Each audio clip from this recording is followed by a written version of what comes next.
go. A good night indeed. How you doing, Gabriella? This is that Yakuza game. It's that weird Yakuza game. The one with all the Yakuza. Wait, what? Why is that... No. Stop it. How's the audio? Lawyers, am I right?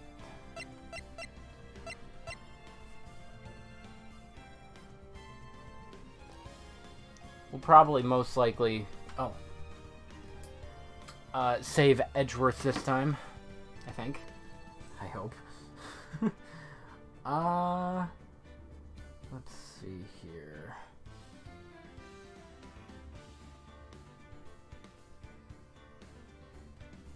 Shout out to the main menu theme. The bop. All of the songs are bop.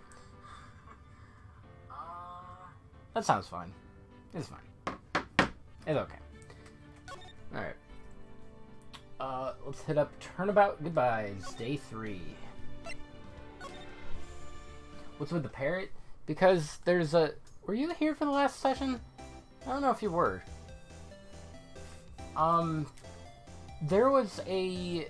No, that's right. We met a hobo who was actually probably the killer. And he had a parrot. And that's the connection. It's kind of hard to find connections sometimes. Oh, I thought I was gonna redo the,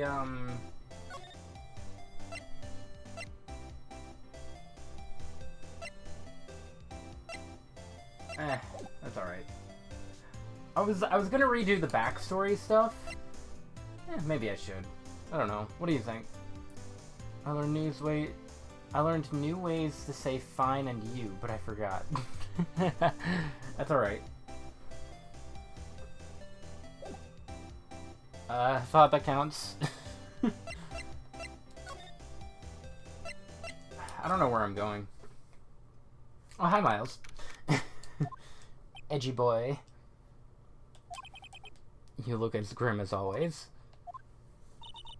Mr. Edgeworth, I heard that story about the class trial. Words are hard, they are. In every language. Class trial? What do you mean? You don't remember? So as a recap, at the end of the last session, we got some backstory between Miles, Larry, and Phoenix. In second grade or something? I mean, Maya might say something. No, I don't. Your lunch money was stolen, wasn't it? In third grade. And that... Everybody pinned the blame on Phoenix. And, both Larry and Edgeworth, stuck up for him. And it was his money that was stolen. And it's like, no, Phoenix didn't do it. Objection. Lunch money? Oh, right. Yeah, I seem to remember something like that. It was pretty cute. It was a really cute flashback sequence. Got to see little Larry, little Butts, little Nick, and little Edgy. It's a bad recap. I try. I think you're the only one who really remembers. Well, it probably only really mattered to me anyway. Edgeworth, didn't you know? That trial was the reason Nick became a defense attorney. Ridiculous. Gee, thanks. Yeah. Also, he became a defense attorney to try and find Miles because Miles wouldn't talk to him at all. So, he decided to meet up with his friend in court. That said, it does sound like the kind of thing you'd do. You haven't changed a bit, have you, right? So simple. To a fault, even. Well, maybe, yeah, but I think you changed too much, Edgeworth. Perhaps. Why prosecute? Hey, Edgeworth, why'd you become a prosecutor, anyway? You used to look up to your dad. You said you wanted to be a defense attorney, right? I couldn't let myself deny reality like you. What do you mean? My father was taken from me, and you want me to defend criminals? I'm sorry, right, but I'm not that good of a person. One suspect was apprehended in your father's murder, right? Yeah, the man trapped in the elevator with my father. His name was Yanni Yogi, which is such a bad name. Which is probably the hobo. He had to be the shooter, any way you look at it. Yet, he was found innocent. That defense attorney got him off the hook. That would be Robert Hammond. On that day, 15 years ago, the three of us were trapped in that elevator for 5 hours. When we were rescued, we all suffered oxygen deprivation. I had lost all memory of the murder. Lost your memory? Even now, I can't recall what happened in that elevator. Yanni Yogi's a cute name? I guess. That was the crux of Yogi's attorney's argument in court. I don't know what the reference there is, though. Because all of them are a play on words, usually. And I don't... Yanni Yogi. Yana Yogi. Yan Yogi. I don't know. I don't know what that is. Amnesia game. Dark Descent. He claimed Yanni Yogi had... had been not of sound mind due to the oxygen deprivation. Yogi was released due to a lack of evidence. Innocent. Oh, that's not on. Shoot. That's when I changed my mind. I started to hate defense attorneys. What's your relationship with Von Karma? He's my teacher, and a man who deserves respect. No. No! No! I learned everything I know of courtroom techniques from him. So he's like my sister was to you, Nick. Huh. He's a perfectionist in all things. In court, in his personal life, he's obsessed with doing everything perfectly. That's unhealthy. Perfectly, huh? In all the cases he has taken on, none were left unsolved, and not one suspect was declared innocent, ever. But that's... I know. It's possible some of the suspects were indeed innocent. However, it is impossible for us to accurately determine that in every case. All Von Karma does is his job, to find the suspect guilty perfectly. In any case, it's nigh well impossible to find a weakness in him. Should a weakness appear, he would do everything in his power to make it go away. Edgeworth? If what you're saying is true, you're headed for a guilty sentence tomorrow. He's right. Now's no time to praise the enemy, Edgeworth. That's a strange situation in which I find myself, I'll admit. No kidding. Alright. I don't think I can present anything to him. Oh, this is gonna be a bad idea. I don't want to, but it might, like, trigger a memory is what I'm thinking. Nick, no, that's a photo of his father. Don't show him that. You're right. Now probably isn't a good time to dredge up those memories. Okay. Alright. What is it? Nothing. I had a... What about this? It was that case that changed my life. I told you! I already said it made sense, and tomorrow on December 28th, its statute of limitations runs out. Could that be a coincidence? Even if the case is finally closed on paper, it will never be erased from my memory. Never. Poor Edgeworth. Want to see a parrot? I'm not sure I can help you with that. Alright. Let's go here. Looks like Gumshoe hasn't gotten back yet. He won't be coming back today. Really? He said there was some guy he had to arrest by tomorrow. Boat shop caretaker. He shouted something about catching him if it's the last thing I do, pal. Alright.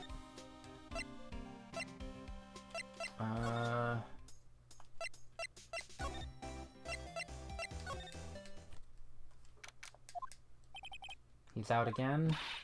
When does he work, anyway? Now, don't be harsh. Guess we'll have to come back later. Okay.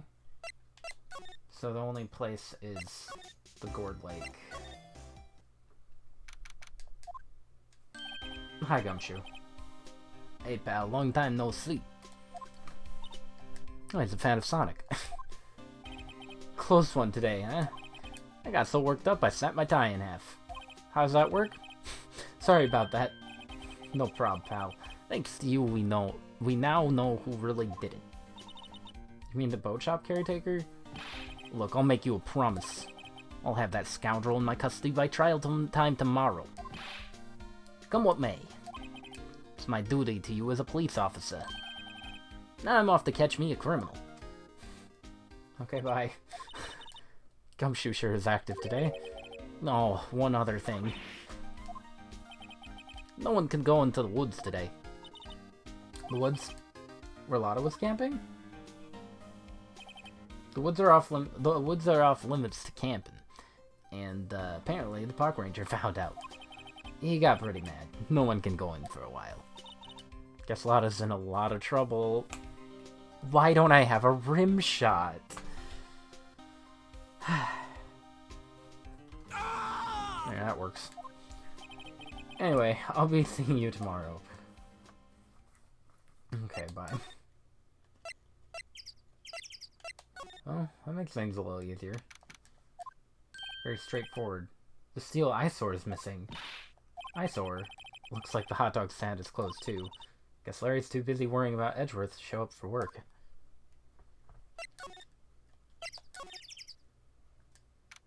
Did they try the rental shop? That old caretaker got away. Yep. I never imagined he might be the real murderer. Who's coughing? I'd know that clearing of the throat anywhere. Oh. Aha, hello. What might you be doing here? Out for a walk, The days of my youth, like the scent of fresh lemon, you see. I don't see. This is no time for idle reminiscing. Edgeworth's trial ends tomorrow. Ah, that's true, yes. But from what I saw of today's trial, Edgeworth should be fine, right? I'm not so sure about that. What do you mean by that? I'm not sure. If you find anything out, come by my office at once. I may be able to offer some assistance. Thanks, bye. What do you think Grossberg was doing here anyway? Who knows? Should I go into the shack? Yeah, the parrot's there. Hello, hello. Hey, it's Polly. I wonder where your owner's gone, Polly. Hello, hello. I can't believe he'd run off and leave his poor parrot to fend for herself. Hello. Hello. Well, this place has music. Let's talk to Polly. Maybe I should take care of Polly, Nick. You probably shouldn't just kidnap her. The police know about her anyway. I'm sure they'll do something. Well, okay. Sorry, Polly. He says I can't take you. Great, now the bird's gonna hate me.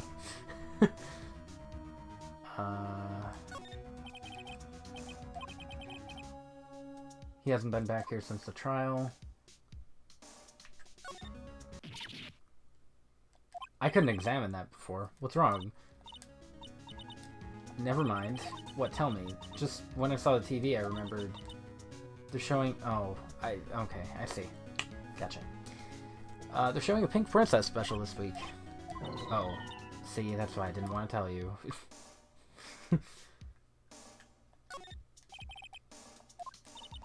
Maybe we should bring it to Gumshoe. Don't you think the caretaker would mind? Well, we can just leave him the metal detector in exchange. Maybe we better not. Say, Nick, don't people usually put pictures of fish up on the walls to boast about them? I guess so. You mean pictures of the fish they caught, right? Don't all the fish on the wall here look really puny to you? You know what they say. You should have seen the one that got away. Except the one that got away from us was the caretaker. We did see him. Why do I feel like we're having two different conversations? Doesn't look like he used his kitchen much. Right. I guess the whole pasta restaurant thing was a lie. What, you thought he was telling the truth? he was fun. I can't wait to break him down in court. Do people actually put pictures of fish on the wall, though? Sometimes. I've met a few people. They're insane. They're insane. Why can't I just go to... Hi, Larry. Grossberg. Oh, he's not here. I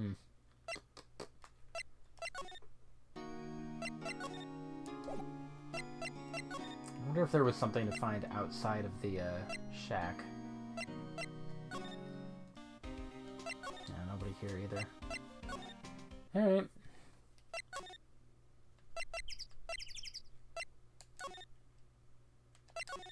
Let's check out the boat rental shop. Doesn't look like anyone's around. Must have run for the hills, huh? Yeah, looks like it. He didn't seem like a bad person. Oops. God dang it. There you go. There's a forest here beyond the bushes. The forest. There's someone in there. You're right. There's a few policemen in there. They must be looking for the caretaker. Good luck. Alright, that wasn't helpful. I thought I got something.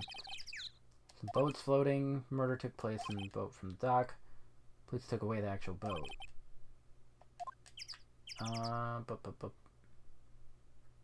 There's nothing else here. Oh, you know what? Hold on. I wonder... No. Maybe? That wouldn't work, would it?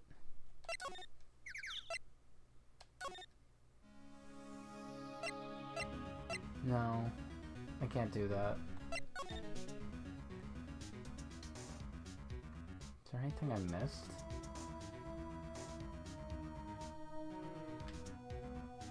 Oh. That reminds me, Nick. Polly here knows the number to the safe, right? Yeah, no, I can't talk to the bird. I can only examine it. Polly here knows the number to the safe. That's right. Polly, what's the number to the safe? 1228. 12/28? December 28? Let's open it, Nick. Come on. Sure there isn't any money in there. No, but hey, he keeps it locked, right? So there must be something of value in there. I'm not so sure. Okay, Nick, let's see what's in there. Guess there might be a clue or two. The only thing in here is a letter. Boring. Gives me big Scott Pilgrim vibes. This is boring. Delete. There's no name or signature on this thing. It's handwritten in very precise, clear letters. Get your revenge on Miles Edgeworth.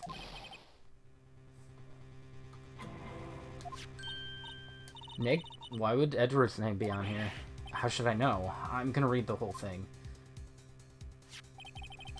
Get your revenge on Miles Edgeworth. It also says this is your last chance. Now's the time to get revenge on the two men who ruined your life. The rest of the letter goes on to describe the murder plot in detail. How to kill Robert Hammond and frame Edgeworth. Calling Edgeworth out on the lake, getting on the boat, firing twice. This is exactly what I figured out today in court. It's all here in perfect detail. Ooh. Ooh. What do you think it means, Nick? I don't know, but it looks like these are instructions for that caretaker. When he killed Hammond and called out Edgeworth, he was following instructions. But who could have written that letter? And what does it mean to get revenge on Miles Edgeworth? Look, I don't know, okay? But one thing's for certain. This letter is an amazing clue. We're taking it.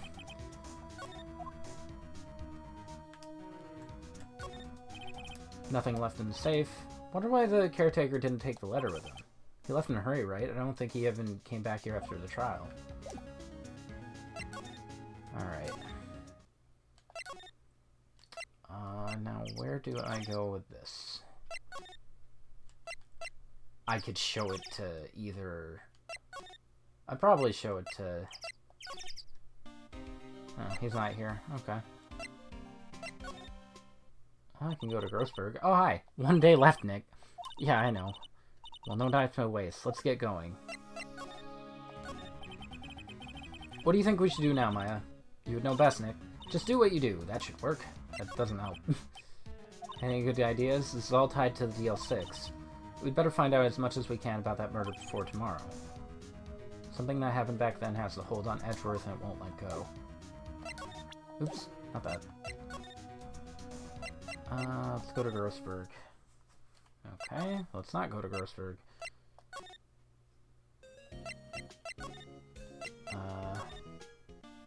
Nope.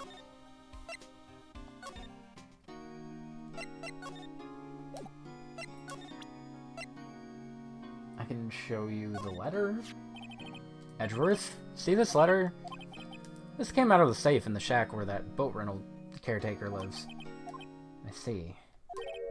Revenge on me? Who's that old guy anyway? I don't know.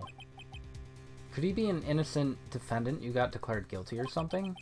Nice, right? But I don't remember that old man. Not at all. So he was following this letter then. Which means there was someone else behind it. Now is the time to get revenge on the two men who ruined your life. Two men, meaning myself and Hammond. It also says this is your last chance. Maybe he's talking about the statute of limitations on DL6 incident. Wait, that old man. What is it? Do you know who he is? Yogi. Could he be Yogi? Kind of what we were all kind of expecting. The suspect in DL6 incident, the one who was found innocent. Well, what do I do with that info?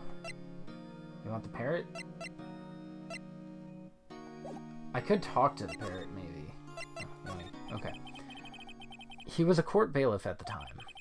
We just happened to be in that elevator together 15 years ago. Earthquake?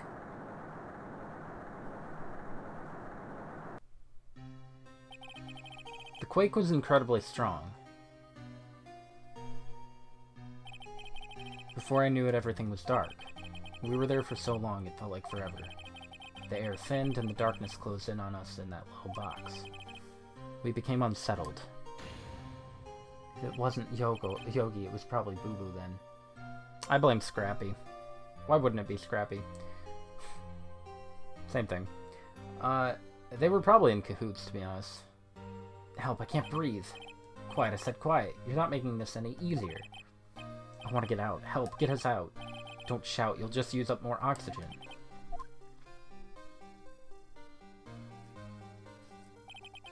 That's all I remember. When I came to, I was in a hospital bed staring up at the ceiling. In court, Yanni Yogi's mental condition was called into question. They claimed the oxygen deprivation and stress had caused temporary insanity. In the end, the claim passed the court and Yogi was found innocent. Oh, he was. Scrappy was totally in Yogi. Behind the scenes, pulling the strings. You just didn't see him. I did. But isn't that strange? This letter tells him to get revenge on Edgeworth. Why would he want to take revenge on you? Right, yeah? There's something that's been troubling me these last few days. I didn't know whether or not I should tell you. You should. You should. You should. Just literally spill all of the beans. All of them. All the beans. On the floor. You mean the nightmare? It's a nightmare I've had. A memory of a crime that I committed. Oh yeah, I forgot about that. A crime you committed. A memory of a murder. Garbanzos. Pretty good. I love garbanzos. I think the time has come to tell all. The nightmare.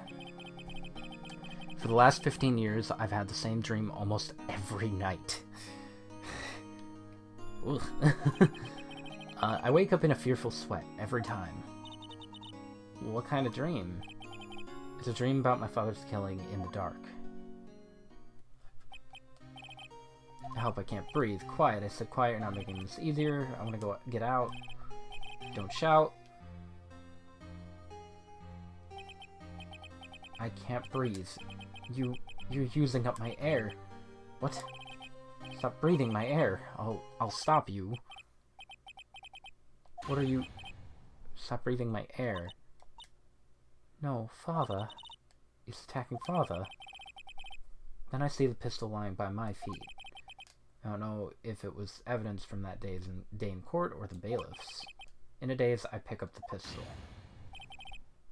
Oh. Get away. Get away from my father.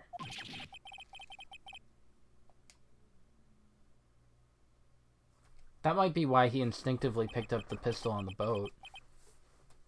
Because he's done it so many times. Oh. Got another bot. I tell everyone that. Stop breathing my hair. That's so weird that it does that for bots now. So, I don't think it shows up on your end, but on my end, it says first time chat from viewer. It didn't used to do that for bots. And that's really weird. It does? It does show you that? Huh, okay. I didn't think it did. He might have. I don't think he did. I don't think he did. No, I don't think he killed his own dad. And with that scream, I wake. It's a bone-chilling scream. A scream that has rung in my ears for the past 15 years. But that's just a dream, right? Right? That thought is the only thing that has kept me sane for the last 15 years. But what if I'm wrong? What if it's real? They say that sometimes people shut out memories in self-defense. Maybe it was I who killed my father. If you think about it that way, this letter makes sense. Get your revenge on Miles Edgeworth. Think about it. Yogi was really innocent. That's why he wanted revenge against me. Wait, Edgeworth, you mean... It was me. It was the true criminal. I was the true criminal of Deal 6. I shot my father. This is bad. Well, what are we gonna do, Nick? What can we do? I don't know. I don't think there is anything we can do, like it or not. If there's someone else who knows a lot about the Deal 6 incident, maybe. We can see it like that. You aren't the only special one here. I definitely am, though. No! No! Most likely he was the one who killed his own dad. It was dark and he randomly shot. Nah. I don't think so. I don't think so. I don't believe it. There is, Nick. There is someone who else knows about, someone else who knows about Deal 6. Polly? Grossberg? Probably Grossberg. Let's go to Grossberg. Grossberg! Hello there. What's wrong? You look troubled. No kidding. I can't believe you're not. My. Just calm down and tell me what's happened. Poor edgy boy. Well, you don't believe it. He was a child. He didn't know how to shoot a gun. Probably still doesn't. Because a dreams jumble. That's not a good thing to pull off of. I don't know. I don't buy it. I don't buy it. Also, it's Edgeworth. I don't buy it. So Edgeworth dreamt he shot his own father. It's only a dream. Only a dream. Isn't that a song? You're a jumble. I wonder. But if that's the case, then why do you two look so troubled? Also, consider this. Yogi quite certainly holds a deep grudge against Miles Edgeworth. So deep, he'd want to frame him for murder. This leads me to surmise that Edgeworth's dream was not a dream, it was real. As you imagined, Edgeworth threw the pistol to save his father. The pistol fired and the deed was done. Oh, okay, maybe. No, I don't think so. I don't believe it. Yogi was suspected of murder, and his career as a bailiff was irrevocably wrecked. Thus, he sought revenge on Miles. This was his last chance, of course, with the statute of limitation so close. Wish I could stop saying that word. What do you know about Edgeworth's father? He was a defense attorney without peer. Sounds trite, but it's true. Well, he may have had one peer, now that I think about it. Your mentor, Mia Fey. My sister.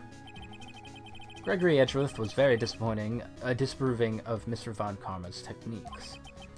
That's no surprise. Von Karma is an extreme man. Forged testimonies and evidence are nothing to him. The result? He has a perfect win record in court. Not for long. To beat him, Gregory Edgeworth tried to call attention to his methods. He lost, and died in despair, as it were. Okay. When Gregory Edgeworth was killed, the police called on a spirit medium. That was your mother, Misty Fey. I'm Gregory Edgeworth. I have been killed. The one who shot me was the bailiff, Yanni Yogi. Yanni Yogi. Yet Yogi was found innocent. That's when my mother left us. Everyone called her a fraud. That's right. Everyone thought she was, you see. Yet, now that I think about it, seems the one who lied was Gregory Edgeworth's ghost. Gregory Edgeworth must have known who shot him. I don't believe it. So you're saying he falsified his testimony? That Edgeworth's dad lied to protect his son. It's only a possibility, mind you, but a possibility nonetheless.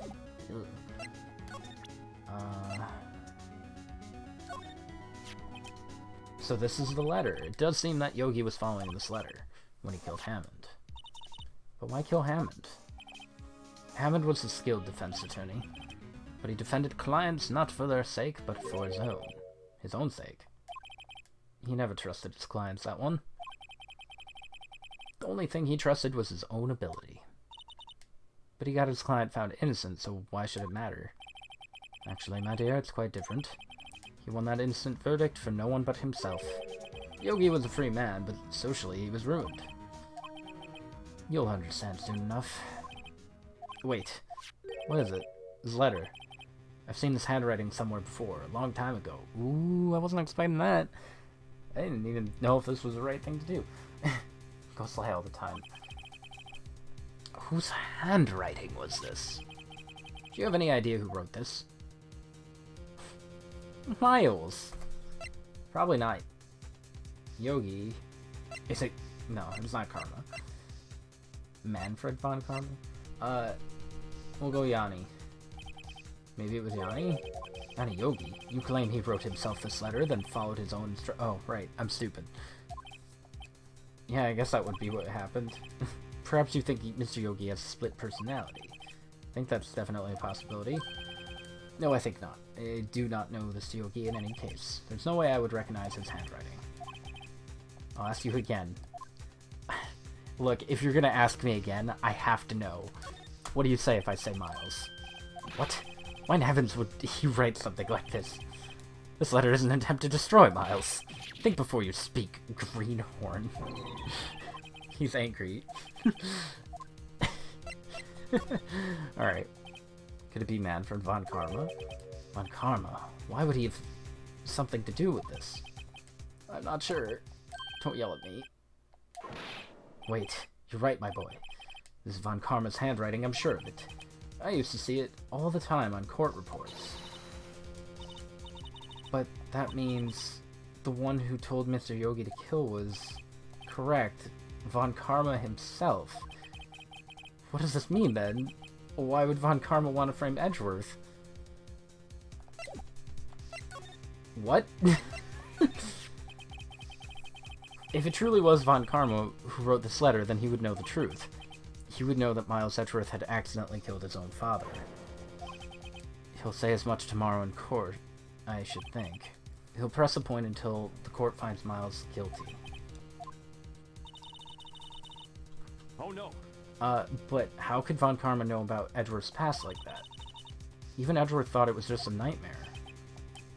That I do not know.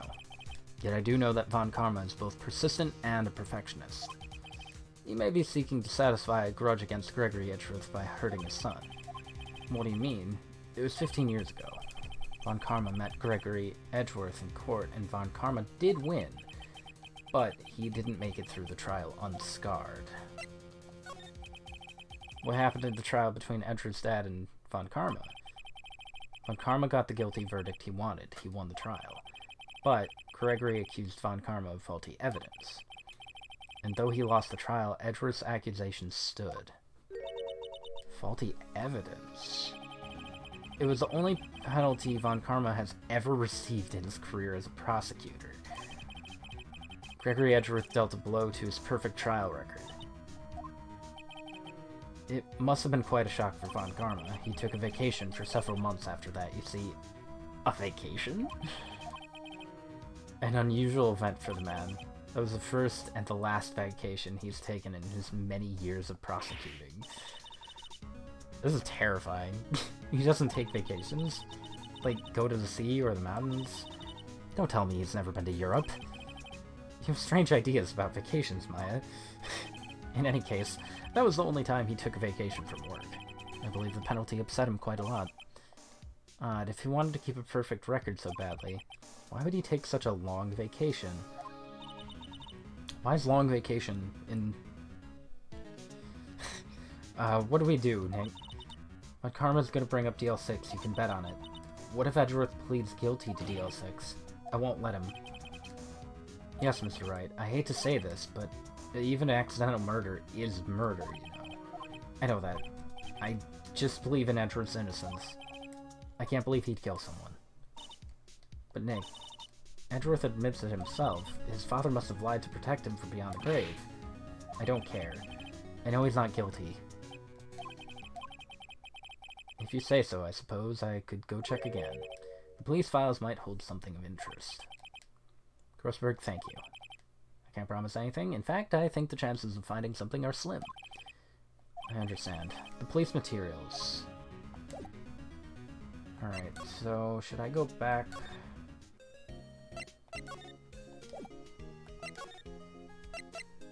Let's go back to the affairs department.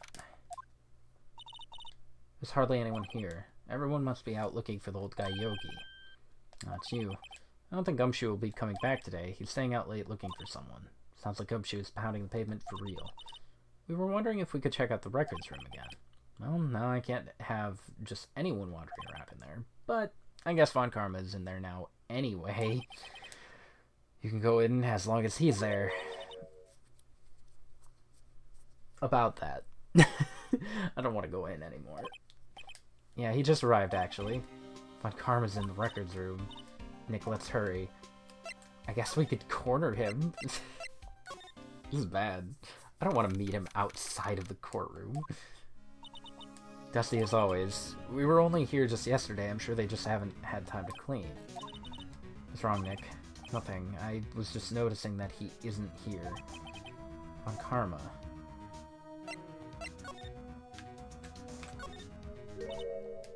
One of the drawers here is open. Someone must have been looking in it recently. Label says unsolved cases evidence. Nick, the file for DL6, it's completely empty. What are you doing here? Oh god. Hi, Von Karma. You. How do you know my name? What? Have we met? What are you saying? We see each other every day, don't we? We're Miles Etchery's defense team. Defense team? Ah, I beg your pardon. You see, I rarely remember defense attorneys. They're like bugs to me, needless things to be crushed. I can see how this guy was Etchery's mentor.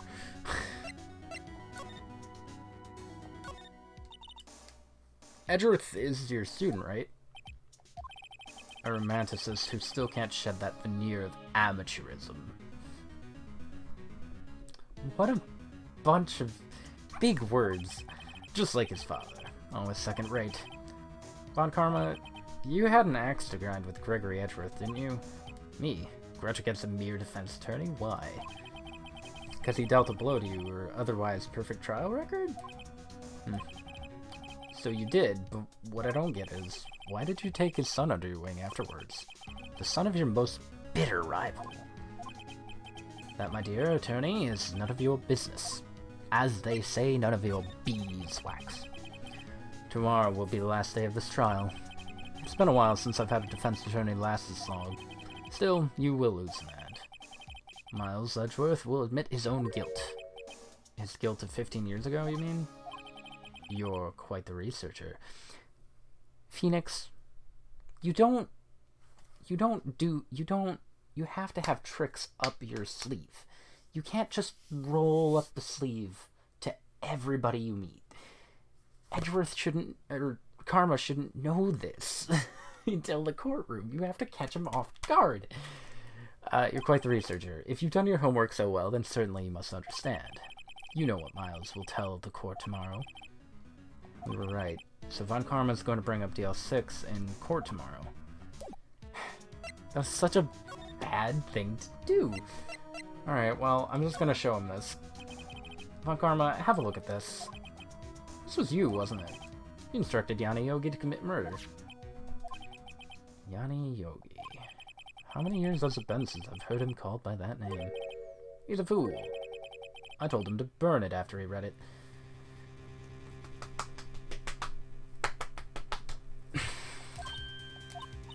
So you admit it. You wrote Yogi this letter. Yes, my dear defense attorney. Thank you for taking the trouble to bring it to me. You've saved me from a lot of needless hassle. What? Nick, what is that thing? That's a taser. That's a stun gun. For self-defense, usually. Get a hold of this guy! Indeed. 600,000 volts will course through your body like a dog touching an electric fence. Isn't that a lot? 600,000... Don't worry, people don't die from it. Usually. Now give me the letter. What are you... Nick, run. Oh my god. Did Maya just get tased? Out of my way. Oh, Phoenix just got tased. They could have ran. Sometimes.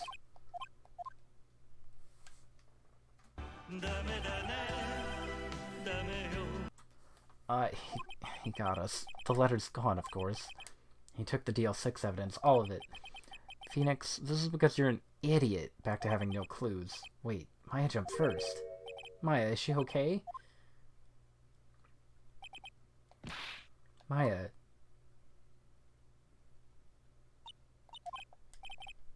Maya, open your eyes. Open your eyes. The letter. Did he take it? Yeah, are you okay? I couldn't stop him. I jumped as fast as I could, but one shot from that thing knocked me out cold. I'm useless. I'm no good as a lawyer or a medium. I can't even call my sister. Not even now, when we need her the most. I wish I hadn't woken up at all. Wow. Maya, there has to be some way I can help her. I'd better do something about her self-confidence first. Maya, she's holding something. What is that, a bullet? DL6 incident, evidence number 7, taken from the heart of Gregory Edgeworth. Well, that's something. Von Karma was holding this when Maya jumped him. Still bears clear ballistic markings. I'll prove it to you, Maya. You're most definitely not useless. I'll prove it to you in court tomorrow.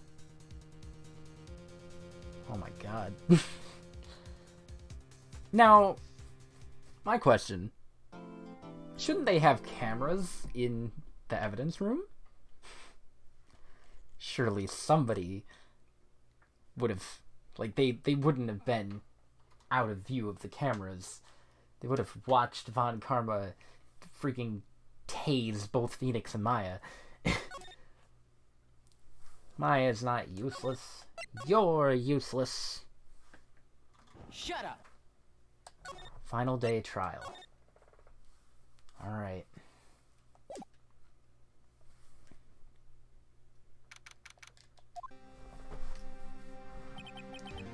This is it. Judgment Day. Today things are gonna get settled at last. A lot of things. Hi. What's the big idea? Sorry, Nick. I only touched your shoulder. I guess the shock hasn't worn off from my run-in with the stun gun yesterday. Anyhow, today's the last day of the trial. Good luck, Nick. Thanks, Maya. Edgeworth is looking glum as always. I hope Von Karma doesn't push him too hard. What are you doing? I'm sorry. I just thought I'd cheer you up with a pat on the back. Maya, maybe you should go outside and discharge. Right, good idea. Try not to electrocute anyone on your way out. Oh yeah, pal. Oh. What's going on? What's gotten into that girl? Gumshoe. Morning, Miss Edgeworth. Good morning. How'd it go, detective? Oh, how'd it go, detective? Have no fear. As promised, I've captured a runaway caretaker. I just brought him in. Don't go all night, pal. Thanks, Gumshoe. You must be tired. Actually, after that shock I got on the way in, I feel pretty good. Battery's recharged. Yogi says he's forgotten his own name, but that has to be a lie. Why would he want revenge on Edgeworth if he couldn't remember his past? He does remember, and I'm gonna prove it.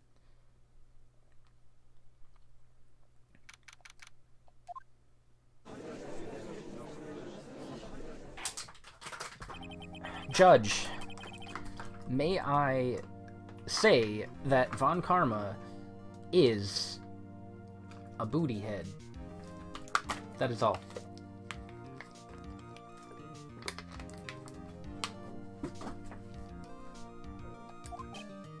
Defense is ready. Prosecution's ready. Right. Very well. He actually said it, too. We've reached the final days of our proceedings in this trial. Splish, splish, splish. I ask that the prosecution submit decisive evidence. Understood.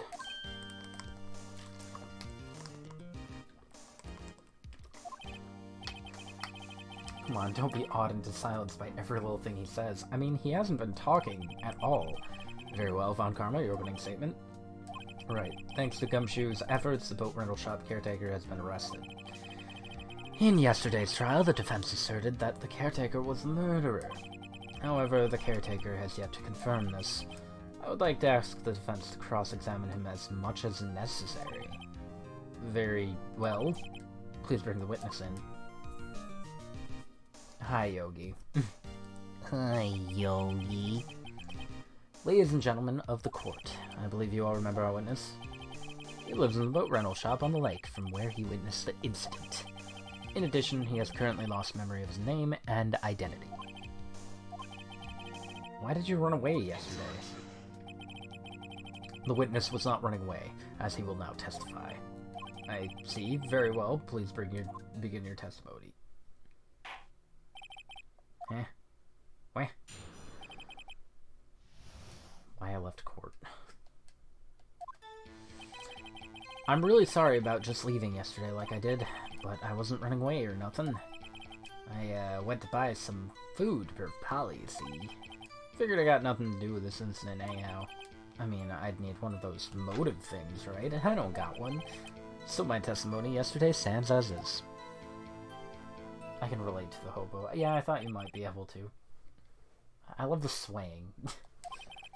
Let's begin the cross-exam. He has to know his name. Yanni Yogi. You're Yanni Yogi and I'm gonna prove it. Yanni Yogi is the parrot. Plot twist. Alright, I'm gonna have to press everything. I call what you did running away and not just leaving. You heard Larry's testimony and realized you were in danger.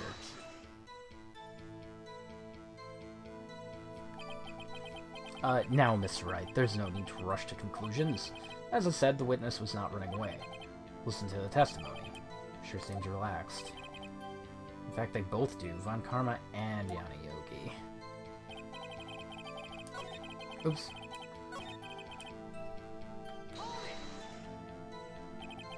Then why did you leave? He's just about to say why. Is it so hard for you to just quietly listen when someone's talking? Shut up! If I sat quietly, Edgeworth would be guilty in 3 minutes. Food? Parrots don't eat. Polly's a bit of a gourmand, you see. She only eats these high-quality bird pellets from France. They only have them in the big pet shop downtown. But you weren't arrested until this morning. Why didn't you go back to the shack? I kinda got lost, you see. The witness has trouble remembering things sometimes. When the police apprehended him, he was on his way back to the shack. You're right. Nice try, Von Karma. No one's gonna believe that. I see. So he was lost! Please, Your Honor, come to your senses. I figured I got nothing to do with this incident anyhow. You've lost much of your memory, is that correct? Yep, seems like it.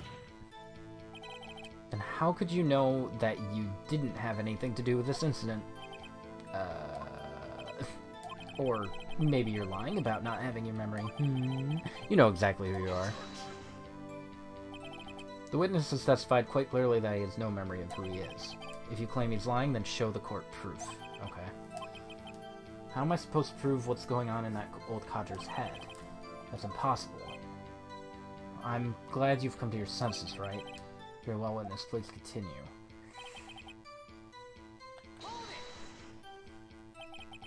How can you say you had no motive? I say you do. You had a grudge against Edgeworth and the victim, Hammond. That's why you took revenge on them, right? Please don't make me repeat myself, right? This witness has no memory of anything beyond several years ago. He can't hold a grudge. It's impossible. You have to prove he's lying about his memory. Otherwise, it's going to be the same thing over and over until the trial ends. Might I say something, right? Yeah? You've been saying the same thing now, over and over. You've been calling the witness's memory of the past, or lack thereof, into question. But does this really have anything to do with the current case? Of course, Your Honor. Witness has said he has nothing to do with this case and no motive. Both of these statements are lies. I didn't have to present anything good. Mr. Wright, there is a serious problem with your claim. Or are you saying... You're saying you know who this witness is? Of course, Your Honor. Push-up glasses. Now this is interesting. I would like to know myself. So who is he? Don't play dumb, Von Karma. Please tell me the witness's name. It's Gregory Edgeworth. This is Yanni Yogi, a former court bailiff. Yogi? That name seems familiar. Yanni Yogi, from the DL6 incident. Figures the judge would have heard of it. It was such a famous case. But what does this mean? Your Honor, if this man is Mr. Yogi, then he has a clear motive.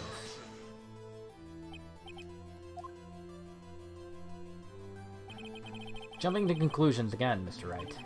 This witness is Yanni Yogi. Fascinating. However, how do you propose to prove this to the court? After I stole all of your evidence. This is a court of law, as you may recall. You need proof. And allow me to repeat, once more, that the witness has lost his memory. This is it. I have to do this now.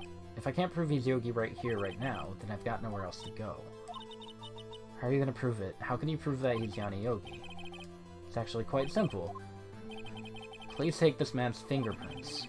Then we'll compare them to the fingerprints on file for Yogi 15 years ago.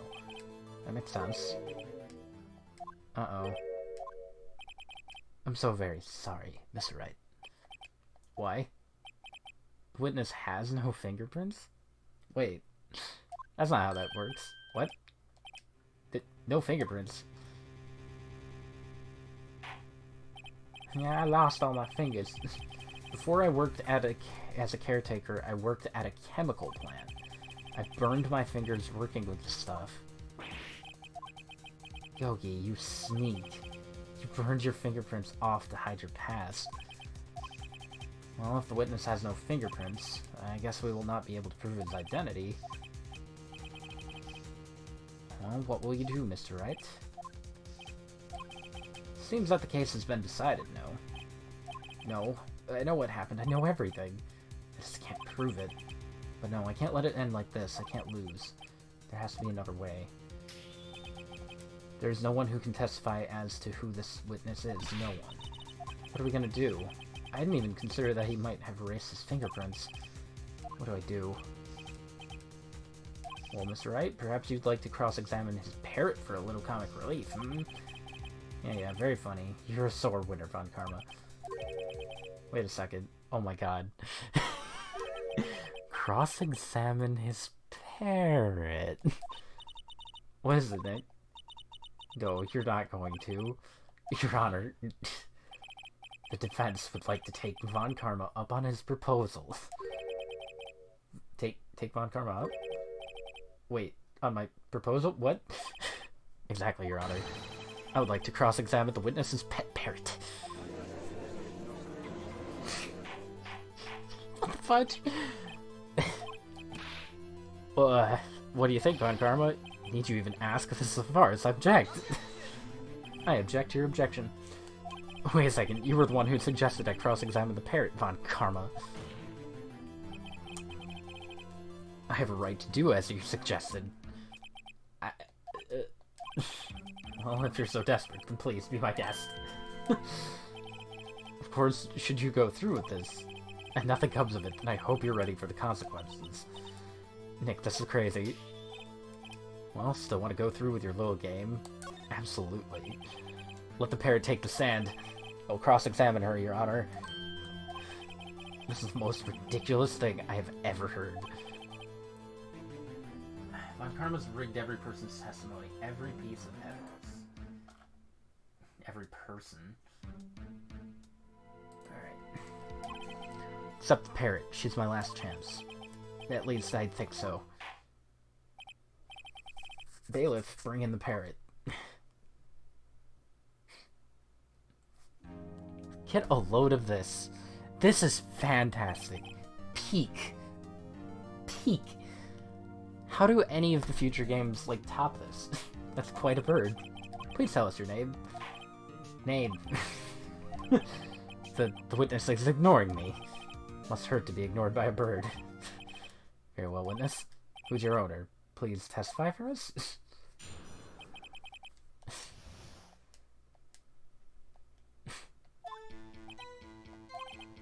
Hello, hello.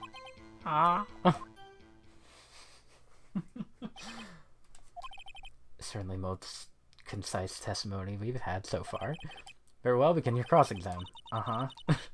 What are you gonna do, Nick? I don't know. What do we do, Maya? I have to show the parrot some kind of evidence. Something that it would react to. I guess we should try to get some info out of her. We need to show the judge that her owner is Mr. Yogi. I need to know. Witness, you can't just say hello and expect us to get anywhere. I want you to testify. Maya, you talk to her. Right, what do I say? Have we forgotten something? Oh, what's your name, probably. Maybe I should get her to say her name. Polly, what's your name? Polly. That's right, I think we've established that this parrot is named Polly. Does this have anything to do with her owner's identity? I think it actually does. It's been a while, but I think it does. Fascinating. You claim that the parrot's name will prove her owner's identity. Then show us this proof. Don't you think you're taking the bluffing a little too far? Listen, we're not here to answer the question of who's the caretaker. We're here to prove that he is Yana Yogi. All we have to do is tie the name Polly to Yogi. The proof that the parrot's name reveals the caretaker's identity.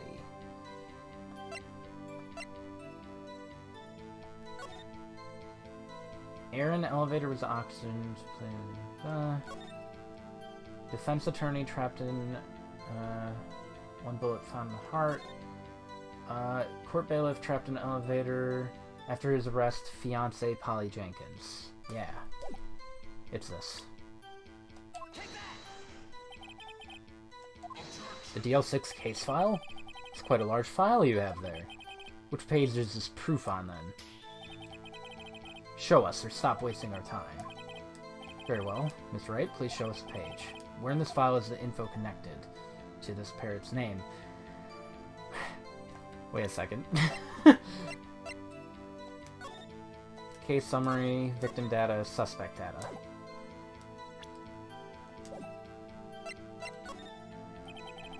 It's on suspect data page.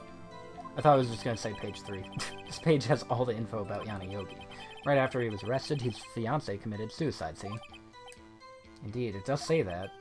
What was his fiancée's name? Polly Jenkins. Polly. Exactly, Your Honor. He wanted to remember the name of his fiancée who had committed suicide. That's why he named his parrot after her. I see, I guess that is possible. A mere coincidence, that's all. My granddaughter has a dog she calls Phoenix. That's... No, she doesn't. Well, Phoenix, right? Does this make you my granddaughter's fiancé? She's only 7 years old. Indeed. Alone it is a little weak for evidence in a murder trial. We would need some other corroborating evidence. Where am I gonna find that? Nick, we're getting closer. One more. If we could just find one more piece of evidence. But what? Very well, witness, you may continue.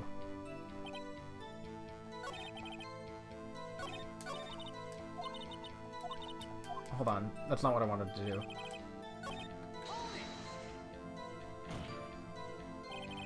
Witness, you're here to speak. You must speak to me. Frankly, I can't believe that you're speaking to the parrot. Alright, let me do this again.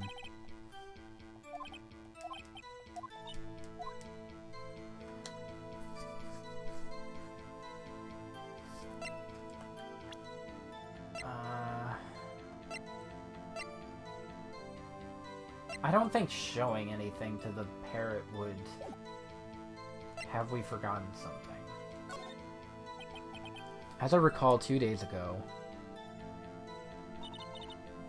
Polly, have we forgotten something? Don't forget DL6. If I can get Polly to say that here, that will prove that the caretaker had something to do with DL6. Polly, have we forgotten something? Hello? Hello? That's not what you're supposed to say. Forgot. Something we forgot. Hello, hello? It's not working, Nick. She won't say it. It's ridiculous. Why won't she say it? Something matter, right? Wait, don't tell me Von Karma expected this. He couldn't have retrained the parrot, could he?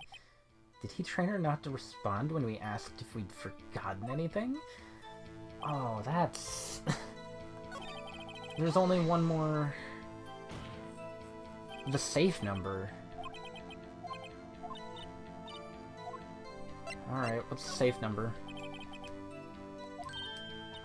The safe? Why? Let's just try to get her to say anything, okay? Polly, what was the number to the safe in the shack? 1228. Oh yeah, because December 28th. That might have something to do with something. Why, what a reckless parrot. Oh, Mr. Wright, you aren't claiming that this number has something to do with the caretaker. It does. That's why I had her say it. Ridiculous. How can the number to a safe tell us who the caretaker is? Show us your proof. What could possibly link this number to the caretaker's true identity? December. Hold up. Can I... Yeah. December 28, 2001. Okay. It's probably that. I don't think anything else really... DL6 case file? What is this obsession you have with that case? Where in this file is something relating to that safe number? I believe it was case summary, but let me double check. Yeah. I had a feeling they'd ask again.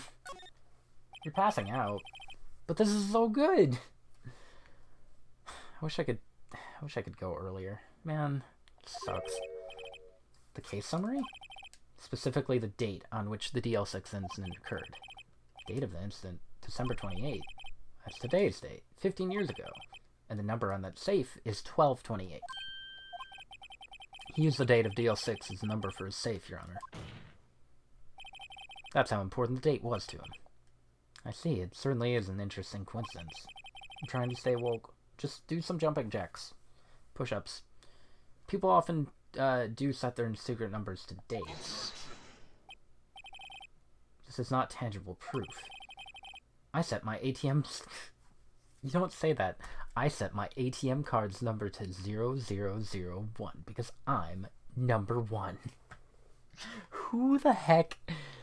My PIN number's 1 because I'm 1. Thanks, Von Karma. That has nothing to do with the date. Nothing. That's enough. I think we've reached a conclusion here. Von Karma's an idiot. This is a mere coincidence, that's all. True, that's a possibility. However, 2 coincidences at the same time seems more like a pattern to me. What are you saying? Summon the caretaker of the boat shop. Immediately. Ooh. Love that music. Witness, tell us your name. Wait, this witness he doesn't remember. No, it's okay. Oh.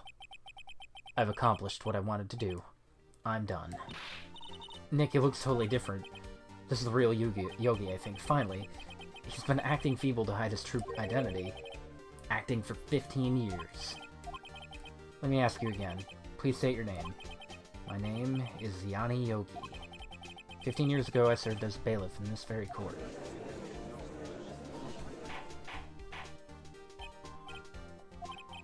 Yanni Yogi. So was it you who killed Robert Hammond, and tried to frame Miles Edgeworth for his death? Yes, it was me. I did it. They put me on the witness stand 15 years ago. Robert Hammond. He said I was mentally unsound. He told me it would make me innocent, get me off the hook. So I pretended to have brain damage. I was innocent, really, but he didn't believe me. We won the trial, but I lost everything. Lost my job, my fiancé, my social standing. Then this year, 15 years later, a package arrived. It was a letter and a pistol. The plan was written out in careful detail. It was a plan for me to take my revenge on the people who ruined my life. I didn't care who had sent it. I thought this was my chance. After 15 years, this was it. Finally, a chance to have my revenge on Hammond and Miles. I have no regrets. Wait a moment. Revenge? Against Miles? What do you mean? I'm not at liberty to speak on that matter. Why don't you ask Edgeworth yourself? Anyway, I admit it. I killed Mr. Robert Hammond. Von Karma, where's Yogi?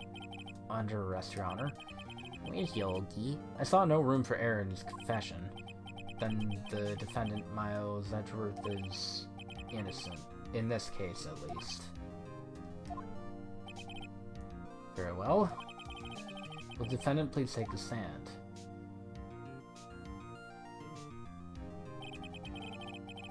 There are a few mysteries left unsolved. Still, you're cleared of suspicion for this case. So I'd like to pass judgment on the murder of Hammond. Any objections? I don't believe it. Why isn't Von Karma saying anything? Very well. The court finds the defendant, Mr. Miles Edgeworth.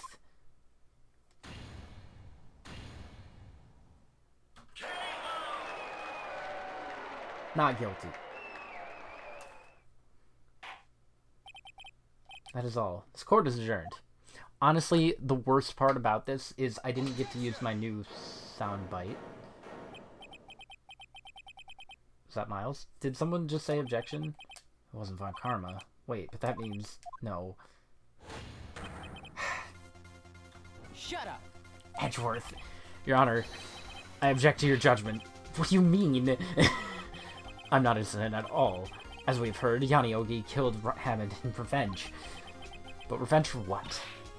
Nick, Edgeworth's trying to confess. He's going to say he's guilty. He's gonna tell them he was murdered in DL6. Attack him. He's gonna tell them he killed his own dad. Oh, what do I do?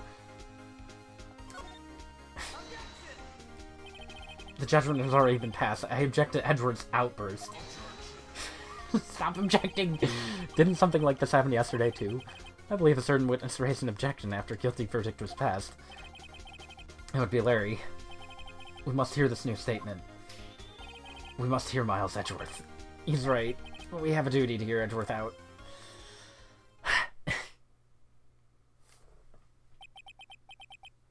For 15 years, I have a recurring dream, a nightmare. It's only a nightmare. That's what I told myself. But now I know it wasn't a dream. Yogi wasn't the killer. You mean in the incident where your father died? From the distance of the shot, it wasn't suicide either. Everything was as clear as day. The murderer. The criminal in the DL6 incident. It was me. Your Honor, I confess my guilt. I am guilty for DL6, the statute of limitations of which ends today. The culprit is me. Who are you pointing to?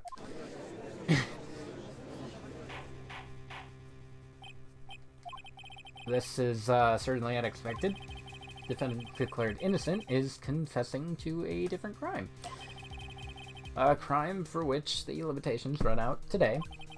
Not really sure how I should deal with this. It's obvious. We hold a trial right here, right now. We try this man for... I thought that was a little too easy. For his crime of 15 years ago. I think I would like to take a 5-minute recess. During this time, I'll consider the appropriate course of action to take. Court's adjourned. Bye, everybody. Go play some bingo. For 5 minutes. I'm sorry, right? I just wasted all of your effort. Yes. Yes, you did. I just don't believe it's, I mean, you killed your dad? I didn't want to believe it myself, Detective, but it's the truth. I deserve to be punished. Murder is murder, no matter what the circumstances. This is crazy. Just crazy. Nick, what are you doing? I was just reading through the court record once more. Getting my case ready. Your case for what? Huh? Isn't it obvious? I'm gonna prove that Miles is innocent. What are you talking about, pal? He just admitted to it. He confessed that he did it in court. I'm sorry, Edgeworth, but I don't believe your nightmare. What? It's just a dream, it's not real. Truth is right here in this court record. In any case, 10 your bouts. The real fight is just the beginning. I'll prove you're innocent. Trust me. Ooh, the confidence. Oof. Chills. Now then, I would like to resume our trial. Miles has admitted his own guilt. He has confessed his crime. Let us begin by hearing his testimony. Then, though pointless, let the defense do the cross-exam. Statute. The limitations runs out today. Though it's unconventional for me, I'd like to run this one by the book. I see. Does the defense have any objections? No. Von Karma, you knew this was going to happen from the very beginning, didn't you? Very well. Will Miles Edgeworth take the stand?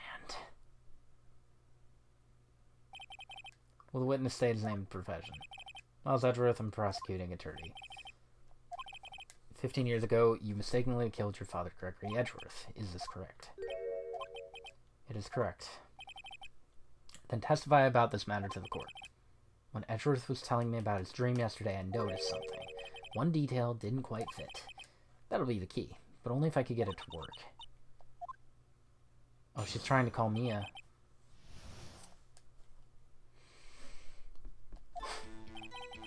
That day I had gone to the courtroom to observe one of my father's trials. As we went to leave, an earthquake struck, trapping us in an elevator. My father and Yogi lost their composure and began to argue. Just then, something heavy fell at my feet. I picked it up and threw it at Mr. Yogi. I wanted them to stop fighting. A moment later, there was a single gunshot, then a scream. It was a terrible scream, I remember it to this day. That's all. And until now, you thought this memory was a dream. We were stuck in that elevator for 5 hours. The oxygen in the elevator ran out, and I lost my memory of the events. Same claim Yogi has made. Very well. Cross-exam. Can't believe I'm cross-examining Miles.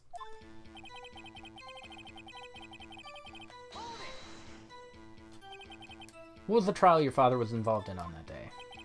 I don't remember things very clearly, only 2 things. I know my father lost and Von Karma was the prosecuting attorney. Mr. Von Karma, you were handling that case. It was 15 years ago, I don't remember the details. That was when Edgeworth pointed out the problem in Karma's evidence.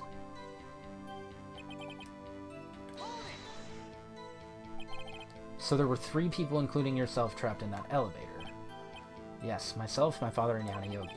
We were fine at first, but then as time passed, no one came to help.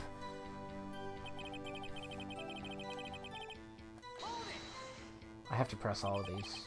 What did you do then? I was a 9-year-old boy at the time. What could I do? I was scared, trembling in the corner. But then... And you won't believe this. What was it? A pistol. I assume it was the bailiff's, Yogi's. The safety must have come off when it fell from his holster. And you picked it up. What happened next?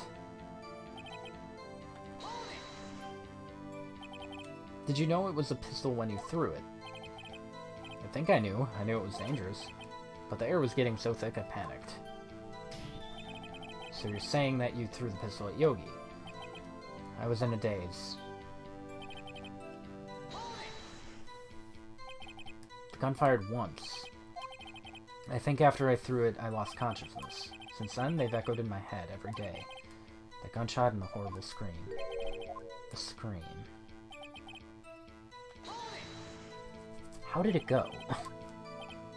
Yes, I can practically hear it now. I doubt I will ever forget that scream as long as I live. There it is. One part of that testimony clearly contradicts the evidence. But I don't know what it means. Better find out quick.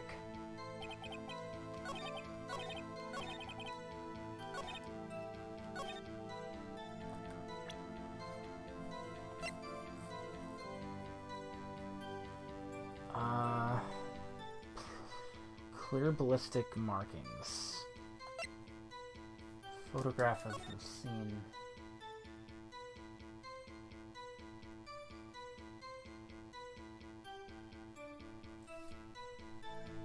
The gun... There's a bullet hole in the window. But not in him. He's... Something else is going on with him.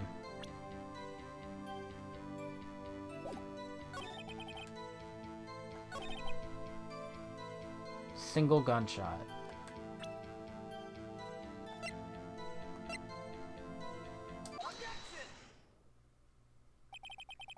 So there was only one gunshot. Yes, I'm sure of that. I heard the shot and scream. Then everything faded. I was unconscious until the rescuers came.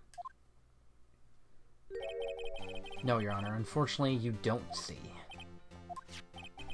Take a look at this. This is a photograph of the scene of the crime, 15 years ago. And in it lies a clear contradiction to Mr. Edgeworth's testimony. I can see the victim lying there. But what do you mean a contradiction? Just as I thought, the judge is clueless. As always. Freaking idiot. Show the judge. That would be this. As should be obvious, the contradiction is here. A bullet hole in the door. Miles testifies that there was only one gunshot. However, according to this photograph, not one but 2 shots were fired. One shot hit the victim, the other hit the elevator door. I ask you then, why did Miles only hear one? This photograph does seem to confirm a second shot. However, when was the hole in the elevator made? It might have been there before the incident occurred. If it was there before, it has nothing to do with this incident. Right, do you have proof that this bullet hole was caused at the time of the incident? Probably. Is it the bullet? It's gotta be the bullet. I think I'll be able to show you proof. Impossible. Now, Karma, save your surprise for after you've seen the evidence. What do you have that proves the bullet hole in the door was related to the incident? I think the only other thing...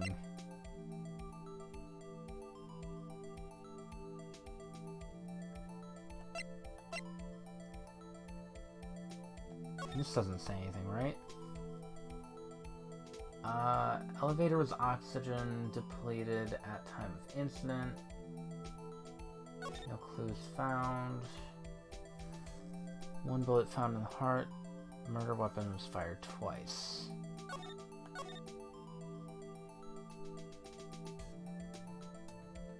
The victim data?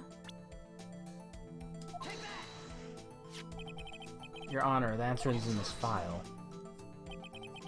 Do you enjoy dragging out that file, don't you? I don't accept this evidence unless you can tell us what page it's on. Which page shows the link? Victim data.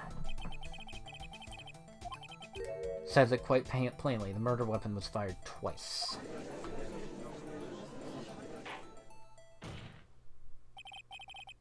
Miles Edgeworth only heard one gunshot. Yet the murder weapon was fired twice.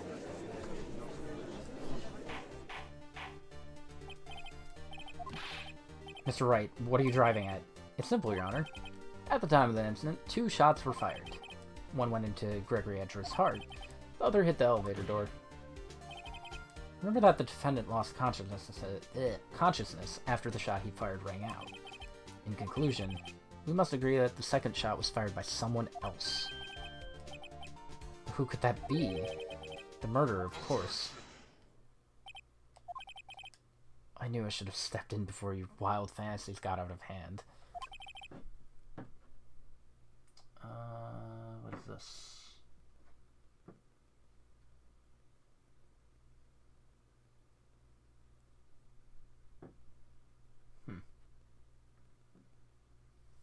Interesting. Okay.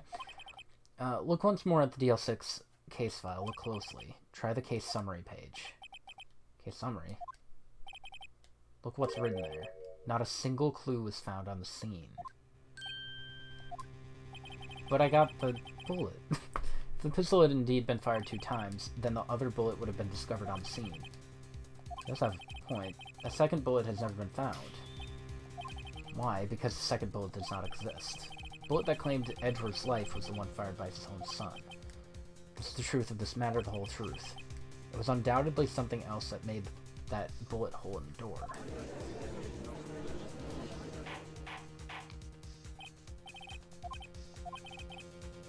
Mr. Wright has proven one thing to us quite clearly, that the murder weapon was fired twice at the time of the incident. However, as Von Karma says, the second bullet fired was not found.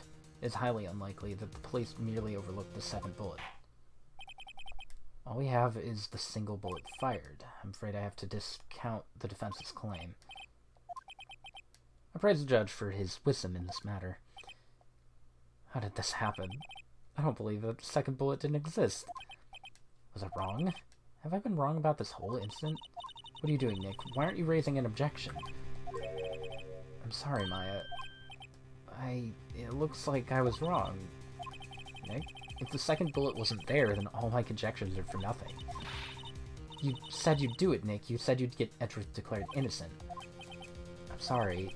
It's just, when I saw the photograph, I thought that 2 shots had been fired. I was so certain of it, I thought I'd won. I thought there was another person, someone else who fired the killing shot, but now, I was wrong to think it could be that simple. This case has stood unsolved for 15 years. Well, it seems that we have finally cleared up this incident. Only 1 bullet was found at the scene of the crime. That shot was fired by Miles. I'd like to ask one thing of Miles before passing my verdict. Have you been paying attention to the trial so far? Yes, Your Honor. Do you have any objections? No, I do not. So, you killed your father, though that was not your intention. Yes, I did. He's accepted the guilt. Very well, the statute on the murder runs out today. Therefore, I must pronounce a verdict on the defendant today, right here, right now. Indeed. Does anyone have any objections? I've been here before. It's just like my first day in court. There's so many things I know I should be saying, but my mind's gone blank. I can't find the words. I have to. Your Honor, I object.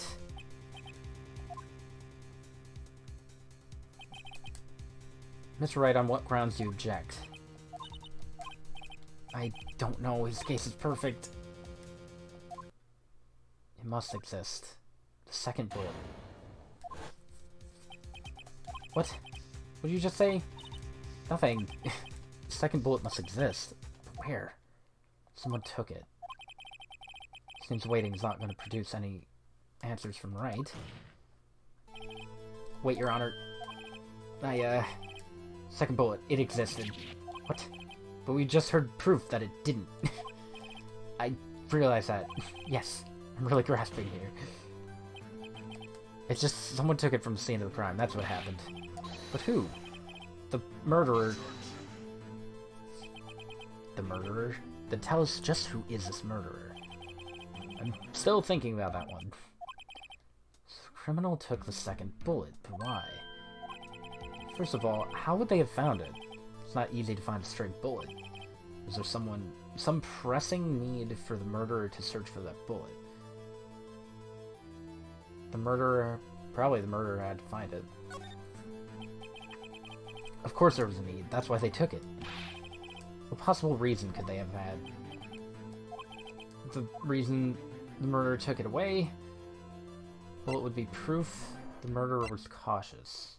Bullet would be proof. Maybe they thought the bullet would be used as proof. It was a special bullet, so they took it with them. If that was the case, then they should have taken the bullet from inside Greg as well. Why would they only take one of the 2 shots fired? Right. If you really thought this through, I'm gonna have to penalize you. No! This isn't going well. Was there some pressing need?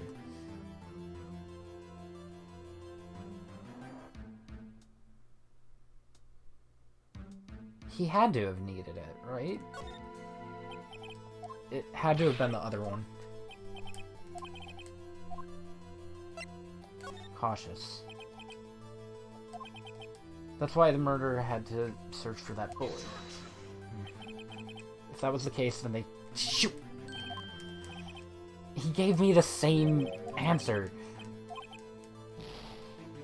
Oh, God. He didn't need it. Why would the murderer have spent the time to look for a straight bullet? I haven't got a clue.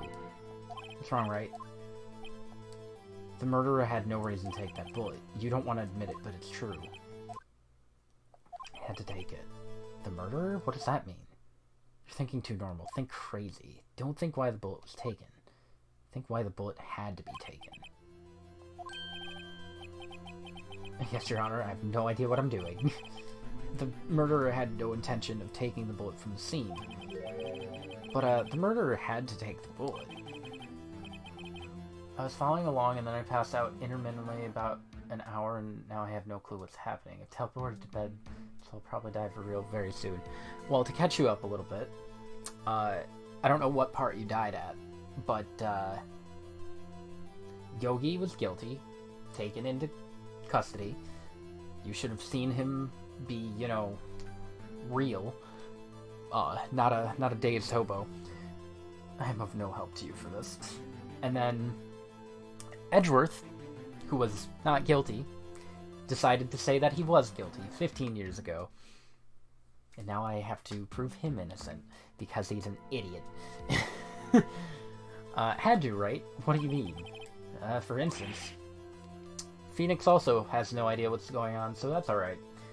For instance, what? Maybe the bullet, hit the murderer? The bullet hit the murderer? Just saying, for instance, I mean, if it hit you, you would have to take it with you, wouldn't it? Wouldn't you? It's not like you could perform surgery right there.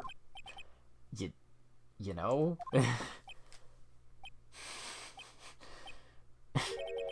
Wait a second. I was just talking off my top of my head, but what if that's really what happened?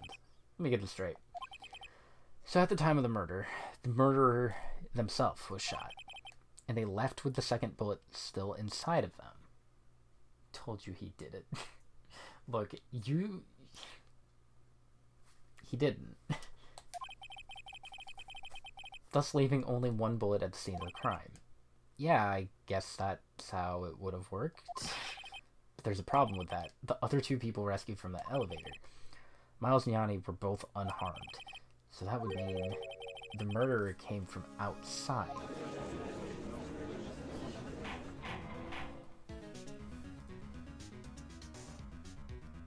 Who's the 4th guy? The 2 men fight inside the elevator. Trying to stop them, the boy picks up the pistol at his feet and throws it. The pistol discharges and the bullet The bullet goes through the elevator door and hits the murderer outside. The boy loses consciousness.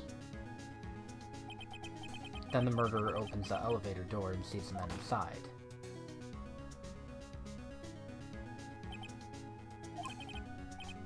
Mr. Wright, you are truly the most unpredictable defense attorney I've ever known. Please get out of here. How's that even possible? They were trapped in there. I can tell you're grasping, yet I cannot deny the possibility of what you say. What are you saying? Deny it. Deny it. No one involved with the incident was wounded. There was no murderer. No one was wounded at the time of the incident. He's right. I can't think of anyone. Hey, Nick. I just thought of something really crazy. I have a hunch. Crazy. Remember what Grossberg said yesterday? Is it karma? Dealt a blow to his perfect trial record. It must have been quite a shock for Von Karma. He took a vacation for several months after that to get the bullet out. An unusual event. The vacation... What if Von Karma didn't take that vacation because of shock, but took it because he was injured?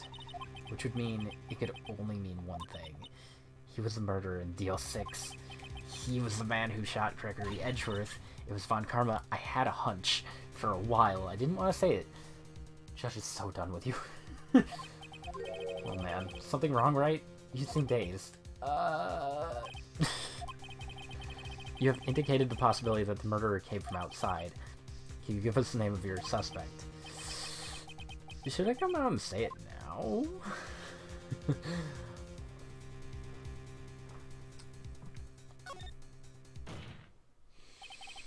Your Honor, there is a suspect, one lone suspect, and he was being really defensive about that too. Well, this is certainly interesting news. Very well, Mr. Wright. Who is your suspect? My hands are shaking. For what? Von Karma. Von Karma? That smile. You mean the Von Karma? The guy to my right? The one standing right over there? The prosecutor? Him? You don't object? I see no need. Why honor this ridiculous outburst with my objection? Because you took a vacation for several months starting the day after the incident. Yet you pride yourself on a perfect record. Why would you take such a long vacation without any reason? So you're claiming that I took a vacation to heal my injury from the incident. Fascinating. Prove it. I call karma to the stand. I would have needed surgery, no? Where did I go under the knife at Mr. Wright? Bring the doctor that operated on me. Have him testify. Nick, let's find out who his doctor is. It's no use. I know Von Karma, perhaps too well. He's perfect. He wouldn't leave clues. He probably didn't undergo surgery. That would leave a doctor as a witness. Nobody's that perfect. So what, Nick? Did Von Karma pull the bullet out by himself? That's insane. No, he couldn't have. You can't just pull bullets out of yourself. Look, tons of action movies disprove that claim. I think Die Hard's one of them. Good Christmas movie. What does that mean? That bullet has to be somewhere, but where? Can you produce evidence to prove that I was shot? Alright, Von Karma, I'll prove it. And I'll even use evidence. I know you like it so much. What? The evidence that proves Von Karma was shot is...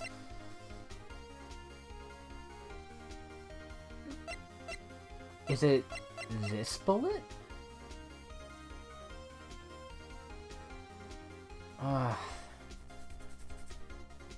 No.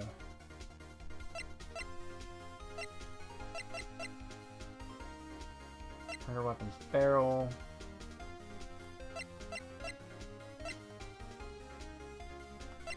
What could prove it? What could prove that he was shot?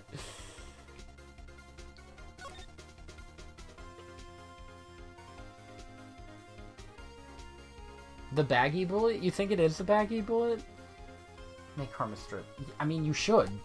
You can find a bullet hole. Or a scar. Something.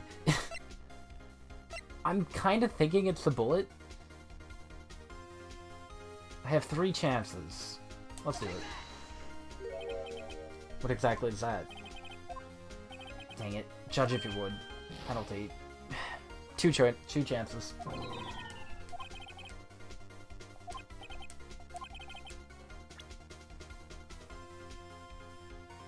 He did drop it, and it hasn't come into play yet. So that would have made sense. But it doesn't really prove anything. You fool! No, that's wrong. Mary! Shot from approximately 1 meter away.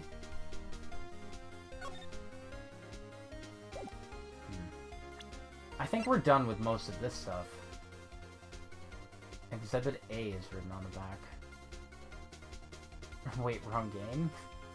What's that? Is that from Dang It Grandpa? Overhead map. Pistol bullet.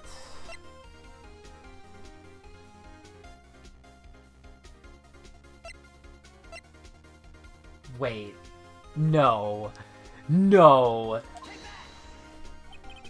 Von Karma's perfect. He wouldn't risk surgery, leaving an evidence trail. So then I ask, where does that bullet now? I think it unlikely that Von Karma performed surgery on himself. You should play it next. Yeah, maybe. I don't know. I don't know. After Ace Attorney is probably Stardew, because of, Will. You don't mean... I do. There's the possibility that the bullet is still inside Von Karma. The freaking metal detector! Is that even possible for all these years? Oh, well, there's one way to find out. Let me just whip this out. We could use this metal detector I've had in my pocket. It doesn't fit. Von Karma, I'm gonna run this over you and see what we find. You will not. Oh, he's sweating. I refuse. You refuse. But refusing this means you acknowledge that the bullet is still inside you.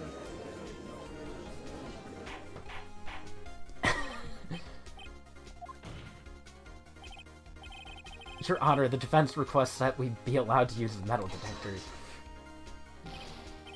Judge, I call for the suspension on this trial. This is an invasion of privacy. I'll invade all of your privacy, Von Karma. The limitations run out on this case today. It was you who said we had to end it right here, right now.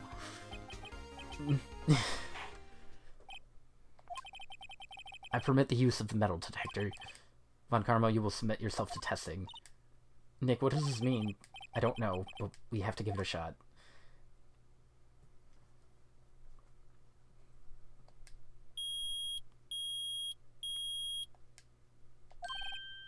He reacted. Something's inside his right shoulder. The bullet. This is actually a plate. Von Karma. You.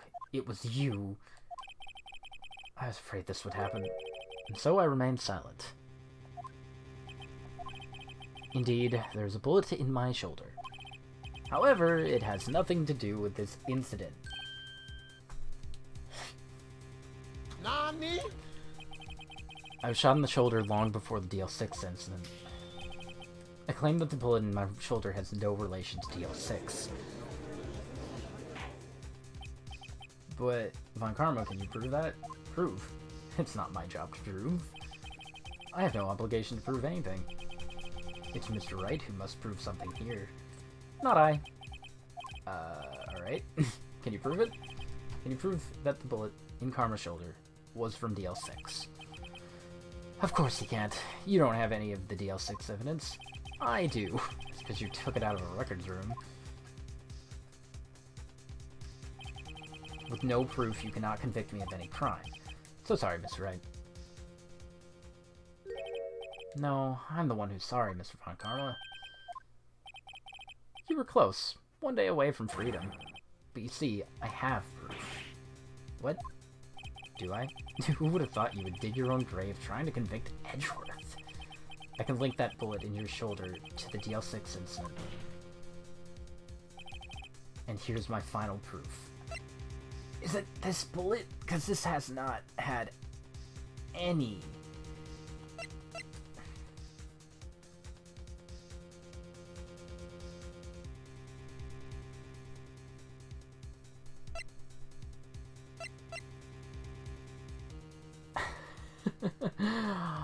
Shoot, I only have two chances left.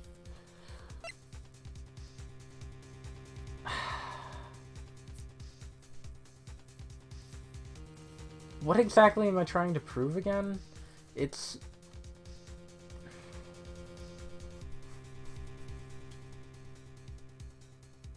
Do I do the bullet? Would that make sense?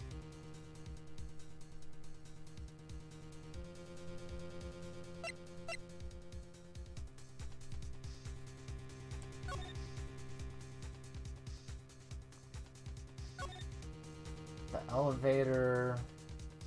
Bullet found in heart, the weapon was murdered, was fired twice.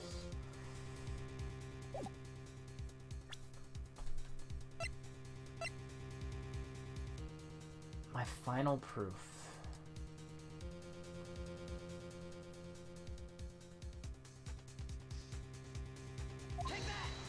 Ah, it wasn't that. Or was it? That's a bullet. I was expecting the music to change. Where did you get that? This is the bullet used in the DL6 incident. This was taken from the heart of the victim, Mr. Gregory Edgeworth. The bullet is preserved quite nicely, with all the ballistic markings intact. Ballistic markings. You may recall the term. It came up in the first trial, 2 days ago. The fingerprints of a weapon. All bullets fired from a gun are marked with that weapon's unique pattern. By examining the markings, you can tell which weapon fired the bullet. It's quite accurate. We have 2 bullets in our possession. One, the bullet removed from Edgeworth's heart. The other, Von Karma, is the bullet buried in your shoulder. We could analyze both bullets. Then, if the markings matched, we would know that both bullets had been fired from the same gun. The very same pistol. In other words, the murder weapon that killed Gregory Edgeworth. Mr. Von Karma, you will let us remove the bullet from your shoulder. Then we'll compare the ballistic markings to those on this bullet. And solve this case once and for all. Well, Von Karma? Look at him freaking out.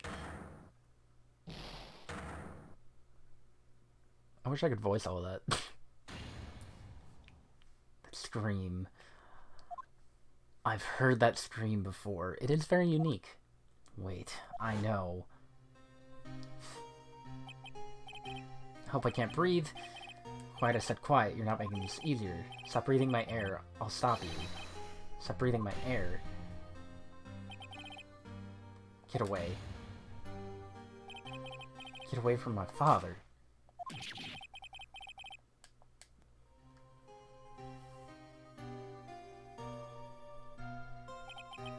It's that scream I heard in the elevator 15 years ago.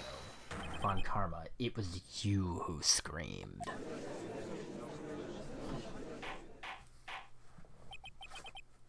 Miss Von Karma? Only you would dare defy me. So it was you. Oh my god. You and your father are like curs. Your father shamed me with a penalty on my record. And you left a scar on my shoulder that would never fade. I'll bury you. I'll bury you with my bare hands. Death. Death! 15 years earlier. Chief Prosecutor, I am sorry. Von Karma, it's not like you to make this kind of error. I never would have thought that Edgeworth would be the one to catch you. I was careless. I'm sorry, but you will have to be penalized. I've covered for you in the past, but not this time. Edgeworth. It was a shock like none I had ever known. Me? Penalized? It took hours for me to regain my composure. Suddenly, I found myself in the darkness. I was in the court records room. I must have wandered in there without thinking where I was going. The room was pitch black. The lights must have gone out. I went out into the hall and felt my way to the elevator. Pressed the button, but nothing happened. Then, there was a noise. I was in pain. A horrible, burning pain in my right shoulder. Just then, the lights came back on. The elevator door opened before my eyes. I saw 3 people inside, all lying unconscious from oxygen deprivation. Much to my surprise, a pistol lay at my feet. I knew then it was destiny.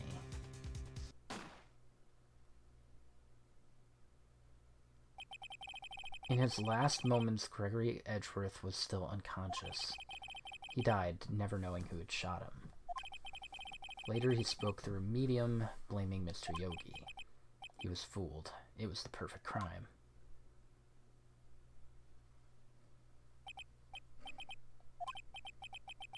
Who would have thought another man would have come to open that elevator door? Judge? What? What are you doing? Do your job. Bring an end to this miserable charade. Now end it. Very well.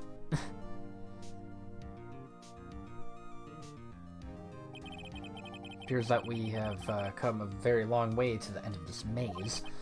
15 years later, Mr. Miles Edgeworth. Yes, Your Honor. You were innocent. You are innocent. As you said, it was all a nightmare. Yes, Your Honor. This court finds the defendant, Mr. Miles Edgeworth, not guilty. Again. I'm glad they had enough confetti for a second time. That is all. This court is adjourned. Also, Von Karma, you're guilty. Nick, we did it. Did you see his face? Von Karma looked even paler than usual. He's pretending to be all cool, but inside you crushed him, Nick. Crushed. I gotta say, I'm impressed. It was pretty close, though. I'm sure we had it. I know I was on the verge of tears the whole time myself. But now it's all just a good memory. So it's finally over, Edgeworth. I'm not sure how to say this.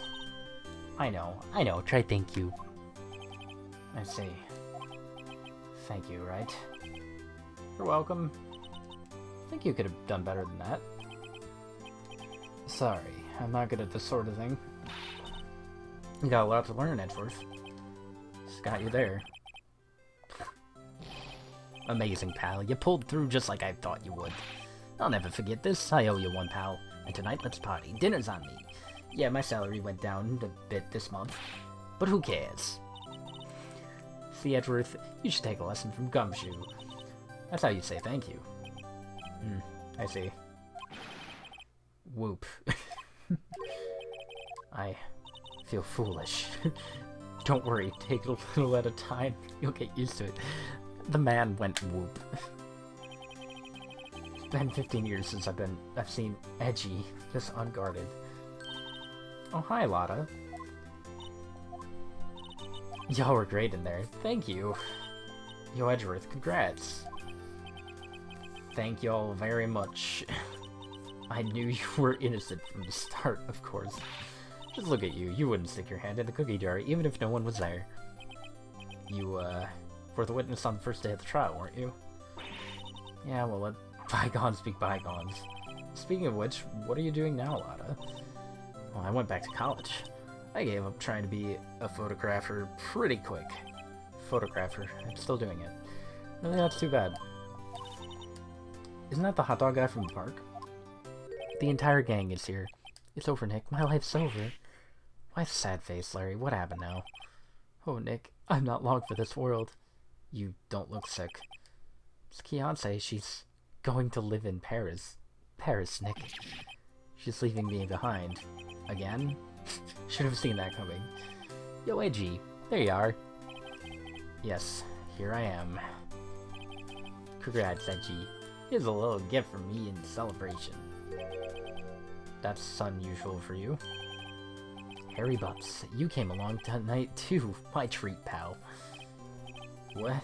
Thanks. Looking forward to it. Yo, Nick. That's the suit that questioned me. When he says treat, that's not police talk for prison food, right? I think you'll be fine. Right, yeah, what's up? That envelope that Larry gave me, it's got money in it. Yeah, that's not that strange. People give money away to celebrate sometimes. It's $38, right? What a weird amount. I mean, it's not a little, but it's not a lot either. It's from the 3rd grade. 38 exactly? Wasn't that exactly the amount of lunch money that was stolen from Edgeworth in school? 38? No. No, Larry, it was you! What are you surprised about, right? Larry was absent that day from school, right? But that doesn't automatically rule him out as a suspect. What? Think back to that day, 15 years ago. Larry took the day off, but he was bored, so he came into school anyway. Then he saw the money lying there, and the rest is history. I never was good at history. Same. Edgy, you didn't know, did you? I suspected. I just couldn't picture Larry protecting you like he did that day. Everyone else was saying you did it. The whole class was against you, remember? Yeah, too well. Right, you may not know this, but we used to have a saying back in school. When something smells, it's usually the butts. I know. I know. Really right. I'm surprised you didn't figure it out. Well, this sure is an unexpected turn of events, huh? Edgeworth. Larry, you're guilty. You're going to jail. You should have told me. Now, Nick. It was 15 years ago. Don't you think the limitations has run out, Edgeworth? I say so, yeah. Larry. I'm going to jail! You're a fool. There you have it. Where does that leave me? I became a defense attorney because of what you two did. Well, you have always been something of an insufferable emotionalist. Yeah, and you get worked up too easily, too. Death. The death sentence for both of you. Man, if only I had known, I'd have become a prosecutor. Same goes for me, only the other way around. For the longest time, I thought that I might have killed my own father. Thought I might be a criminal. Became a prosecutor in part to punish myself. If I had known the truth, I might have become a defense attorney after all. Want to switch right? Hey, I'll line up, I'll take a photo. Please do. After that dinner on me, I want to see the photo. Please. Gumshoe took us out on the town that night. It celebrated Edgeworth's newfound freedom, even though Edgeworth himself was still in detention. I want to see the picture. That would be the most adorable thing. I went a little overboard yesterday. My head hurts. Still only 5. Maybe I should go back to sleep. Huh? What's this? A letter? Good morning, Nick. You were really impressive yesterday. Seeing you made me think about what I'm doing here. I'm a spirit medium in training, of course. I wanted to help Edgy too. I wanted to help you, but I couldn't. I was useless. So I decided to go back to my training. I'll become a full-fledged spirit medium for starters? I couldn't say it to your face, so I left this letter. Goodbye, Nick. No. Bye. What time is it? First trains for the mountains have already left to the station.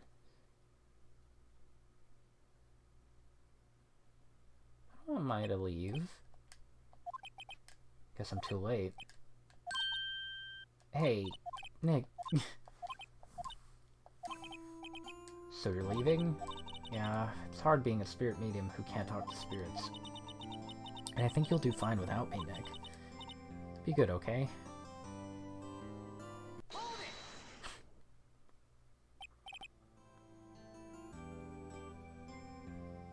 Oh right, you're playing English Phoenix, right? What does that mean? I wouldn't understand Japanese Phoenix, right? What does that mean? I never could have saved Edgeworth without your help. On the last day of the trial, I heard her. I heard Mia's voice. You heard my sister? Yes, only her voice, but still. It was at the very end when I thought we'd lost everything. That's my sister for you. Gumshoe helped, and Grossberg, and even Larry. I'm the only one who couldn't help. I was useless, Nick. But you were the one who stopped Von Karma, Maya. I didn't do anything. All I did was wander around in a daze. Sorry, but I have evidence that you helped. Evidence? Show my... It's not this. Never mind. No! Follow up. What do you mean? Cheer her up.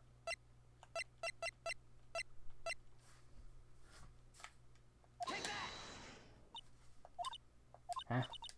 Sorry, Nick. I guess I don't understand. You don't have to try and cheer me up. But one day I'll come back and be useful, I promise. Did I lose? What was... I don't know what the... Oh no. Oh, maybe it was the badge. This is it. See you soon, Maya. Could I have saved her? Was that a game over? Thanks, Nick.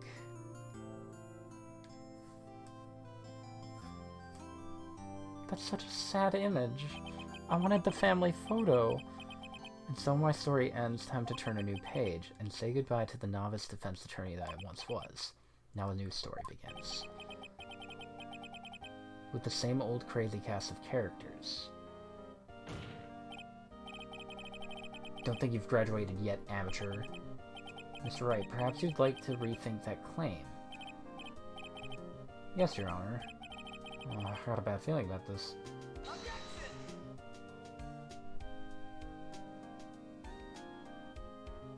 Wait, but there's one more episode.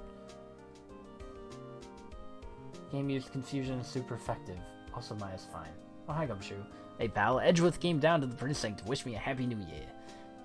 Talk about a pleasant surprise. Whoop. Gumshoe. Then he hung his head low and went right back outside. Kinda like he was embarrassed or something. Strange, huh? Strange, isn't it? Why are there... Alright, well, I mean, there's one more case left. I think, right? Nick, nah, I haven't seen him lately. Who, me? I've been working at a cheese shop. That Missy's a nice lady, but she's not exactly what you'd call a cheap date. Oh, she's in Hawaii right now, yeah. Wait, who's talking to Larry if it's not Nick? They're gonna keep giving these readings. Hey, it's him. Who? Right? Yeah, I remember him. I hear he's been busy lately. You know, not to ring my own bell, but I sort of taught him everything he knows. I'm sure he's grateful. Mm-hmm. Good tutorial, man. Normally I go over my thoughts of the game, but like, I don't know you. Phoenix Wright. The defense attorney for whom I wrote that affidavit for, yes. Oh, you should know, I've taken over management of the Gatewater Hotel. Should you be in the area, please stop by. He's taken over management? He's no longer a bellboy? Why are you holding that? What are you doing, sir? Ah, Grossberg. Oh, it's you.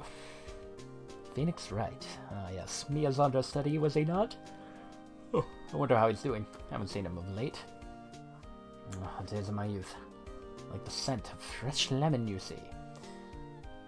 What does that mean?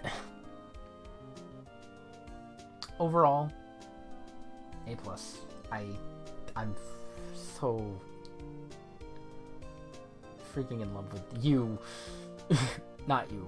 Phoenix Wright? Is he an actor? Well, I'm not buying it. You can't be a star with a name like Phoenix. Did you know that they're finally... Alright.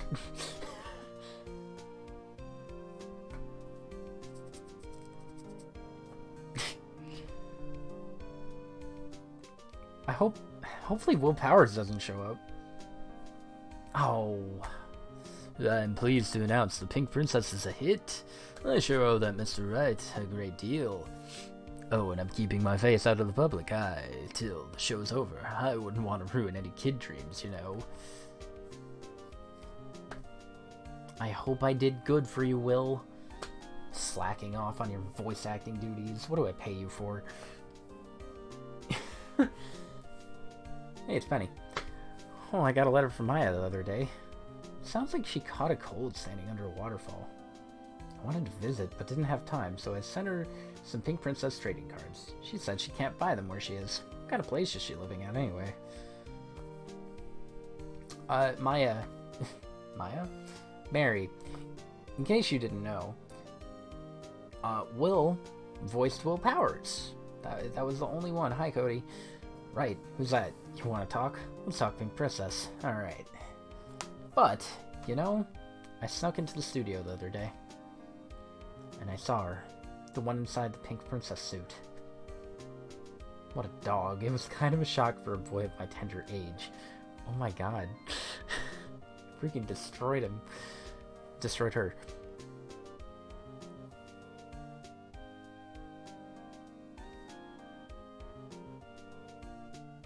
Yeah, I remember right. That lawyer guy. Me, I'm in training to become a paranormal photographer. You know that picture I took of everyone? Well, just behind them, there's a ghost. For real. Now that's talent. I want to see it. I'm gonna be famous. Howdy, y'all. What other characters do they need to go through? Von Karma. Oh, it's Mia. That's so good. Oh my god. I freaking love that. They saved the picture for the very end. What do you want? Rise from the Ashes? So there is an episode 5.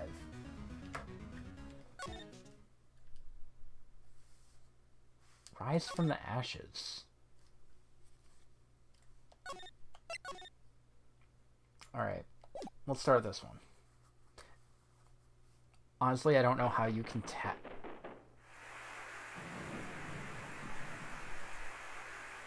I don't know how you can, top episode 4, because episode 4 was really good. Like, that might be my favorite trial. Freaking Von Karma did it. Oh, this one's in motion!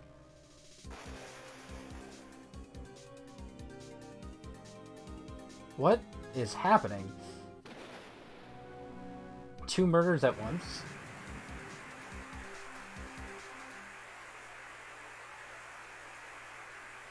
Like, the side-scrolling effect, that wasn't too... But, like, this is a full-blown cutscene.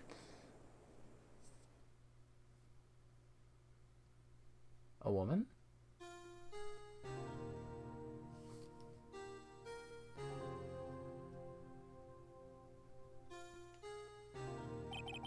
It's been 2 months since Maya left the office. 2 months without a single trial. I've had offers, but none I took. That is, until the day that girl showed up. What? February 22nd. Why do I come here to the office every day? It's not like I want to work. Oh, he's depressed. There you are, finally. Who is she? I like her design. What's with the pins? Where have you been? My sister's trial's tomorrow.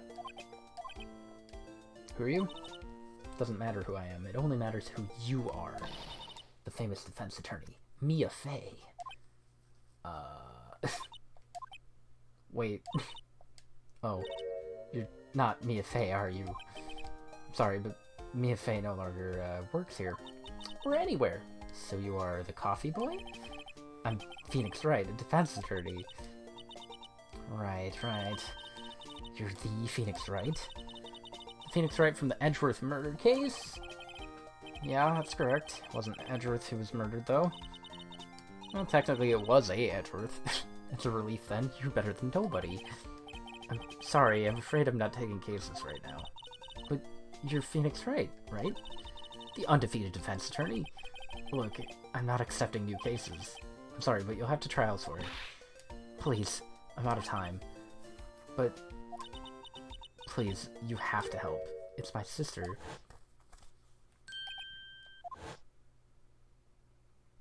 Ooh. Maya, could it be... Okay, I'll hear you out. Really, thank you so much. My name's Emma. Emma Sky.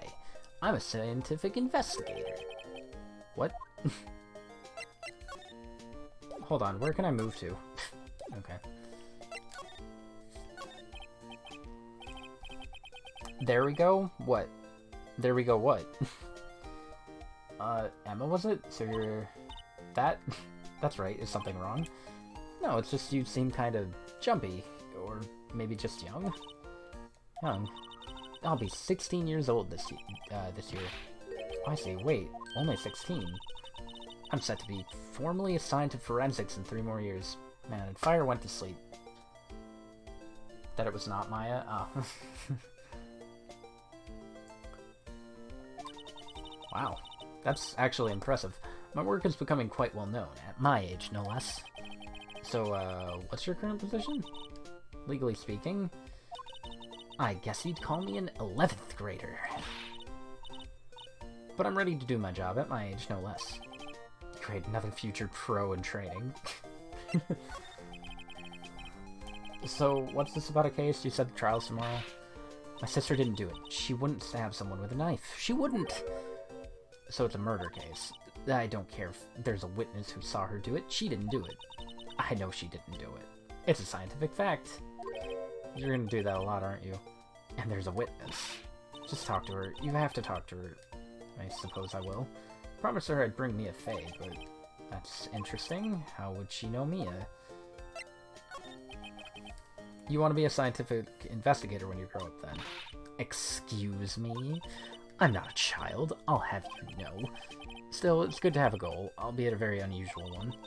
I believe an investigation should be done scientifically. Don't you? Sure. Can't fault her for lack of enthusiasm. If this case is handled scientifically, I'm sure my sister's name will be cleared. You think Phoenix knows science?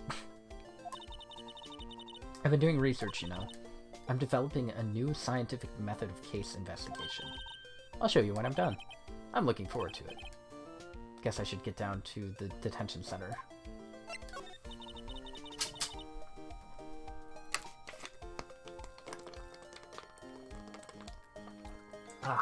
Water break. My sister asked for Mia specifically. This Mia Fey person was a few years below her in school. So they went to the same school. She always told me to go to Mia if I ever needed an attorney. And well, I need one. Incidentally, Mia's a woman. Now that you mention it, I guess it is more of a woman's name than a man. Well, it's nice of you to help your sister out like this. You must be close. Well, actually, when she gets like she is now, I kinda hate her. Stabby? She's, my only family. Your only family? What about your parents? They died in a car accident when I was little. I'm sorry.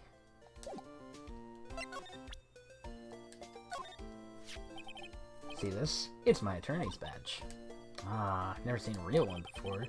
You're the first one who's actually been interested in mine. Its composition is mostly silver. Gold plating is flaking a bit. She analyzed it scientifically. There doesn't appear to be any corrosion due to its sulfides. I'd give you $50 for it. She appraised it! Sorry, but it's not for sale yet. Freaking amazing. Well, I like Emma Sky. Who's the sister?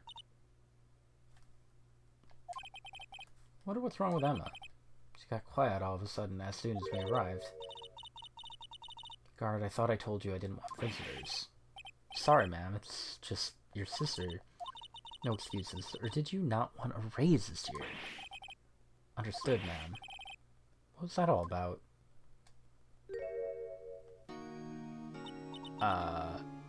Lana? Lana Sky? Hi, Lana. Funny. I seem to remember specifically telling you not to come here. Perhaps my memory is failing. Look, I didn't want to come here either, okay?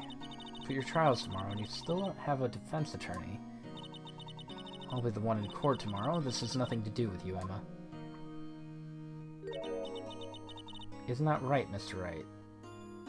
Look at her. Hey, how do you know me? Mia mentioned you. I've heard quite a bit. I'm sorry, what exactly is it that you do? My name is Lana Sky. I'm chief prosecutor for this district. You're a prosecutor? Two sisters, one a lawyer. Could this be a coincidence? Emma, Lana? I mean, they're just like... Yeah, that's weird. It's freaking weird. Something wrong, Mr. Wright? Yeah. Hold on. I have to do something. Your badge looks new. I polish it daily. In a few years, the gold plating will flake off. Then we'll see the real you. Whatever happened to innocent small talk? Give it 3 years. Then we'll see what you've become. 3 years. So, I wonder if that's like foreshadowing? Because I'm wondering if each game is a year. I don't know what the next one is. Spirit of Justice? There's something you should know from the start. Which is, the suspect in this case has confessed to the crime. Wait, but the suspect is me. I did it. Well, Mr. Wright, why don't you begin by telling me exactly what happened? Crime took place yesterday, February 21, at 5:15 p.m. It's quite specific. I was in the witness's deposition. A witness clearly saw me committing the crime. That was a bit of bad luck, wasn't it? The crime took place in the underground parking lot at the prosecutor's office. The body was found in the trunk of my subordinate's car. The office? In your subordinate's car trunk? Classy! I was arrested on the spot, caught red-handed, as it were. That's just great. So, who was the victim? An investigator with the police department. I suppose the correct term is detective. Detective? Death was due to a loss of blood. He was stabbed once in the stomach. By you, death wasn't immediate, but the wound was fatal. Allow me to repeat myself, Mr. Wright. Victim was a detective. You know what that means, don't you? What, Mr. Wright? What does it mean? It means the police department will consider it a matter of pride to have me found guilty. They will use any means at their disposal to do so. Can't be worse than karma. The case gets worse and worse with everything I learn. Yikes. So you're the chief prosecutor. That's correct. I'm responsible for overseeing every trial handled by prosecutors in this district. I make sure the prosecutors have what they need to do the job and manage every aspect. Those are my responsibilities in a nutshell. It's an awfully large nutshell. Still, I'm a little surprised. I would think you'd recognize the district's chief prosecutor, Mr. Wright. In fact, it seems impossible you wouldn't... Lana, what happened to your hand? This? I cut myself by accident. When I stabbed him, that is. I'm not very good at being a criminal, I suppose. How am I supposed to defend this? Time to change the subject. She was in class ahead of Mia, wasn't she? You were in school with Mia? A few years above her? Emma told you that too, did she? Well, why not? I did drag him all the way here from his office. Although it seems he has very little in common with Mia. Hey, it was in law school. I was in my 3rd year and she was the auditing class. She was different than the other students. Different? She was strong. She'd do anything to become an attorney. Anything. That was probably why she was attracted to me. Excuse me? Intellectually attracted. Lana was top of her class in school. I was the best there was. Oh, I'm doing pretty good in school too, by the way. Sounds a bit different when Emma says it. Well, Miss Wright, excuse me. As you can plainly see, I am admitting my guilt. I think it's safe to say there's no way you can take this case. None. But Lana... Alright, I'll go back home and sleep. I miss the Wario face. Why are you doing this to me? You never think of anyone but yourself. I know you didn't do it, Lana, I know. So how can you say you did? If I lose you, I'll be all alone. I hate you, Lana. Aw. That sucks. I hate you too, sis. I believe our discussion here is ended. The rest I leave it to you. You mean you're requesting my services? Don't lose any sleep over it. Your client is confessed after all. The case is over.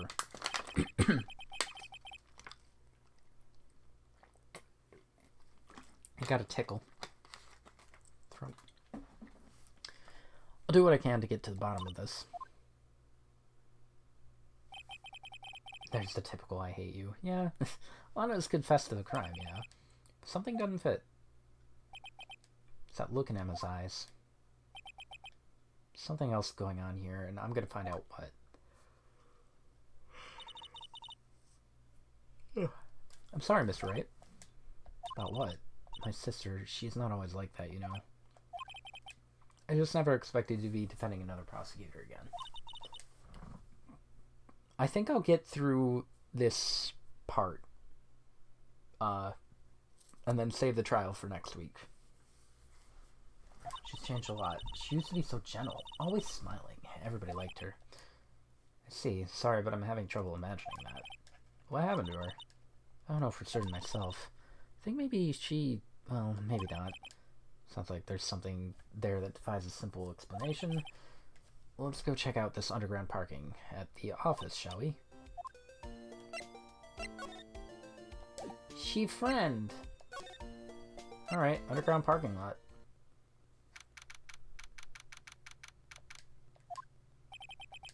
So this is the lot. Looks like they're still investigating. Funny that my first visit to the prosecutor's office should be like this. Hey everyone, keep up the good work. Hey, what are you thinking? They're gonna be my coworkers 3 years from now, after all. No harm in saying hello. Actually, there is. You know attorneys aren't supposed to examine crime scenes. I'm trying to not stand out too much here, see? Hey, are you expecting to go unnoticed here, partner? Partner? Oh, that's not pal.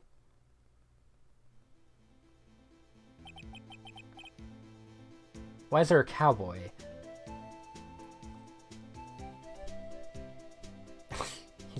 his music. McCree? What do we have here?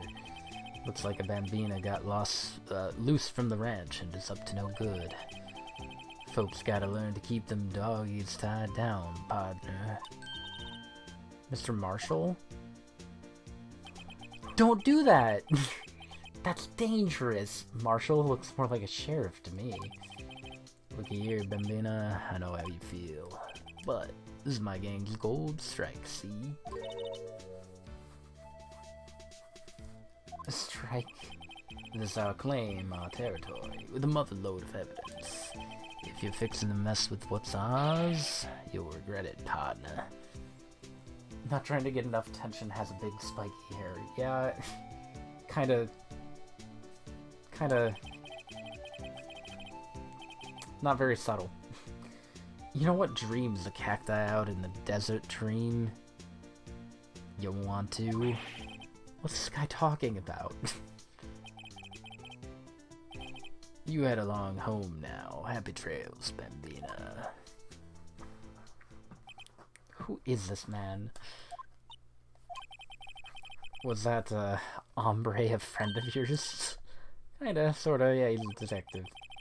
Who thinks he's a sheriff from the Wild West, it seems. Alright. Ladder. Aha, a ladder. That's a step ladder. What's the difference? In scientific terms, please. Scientific?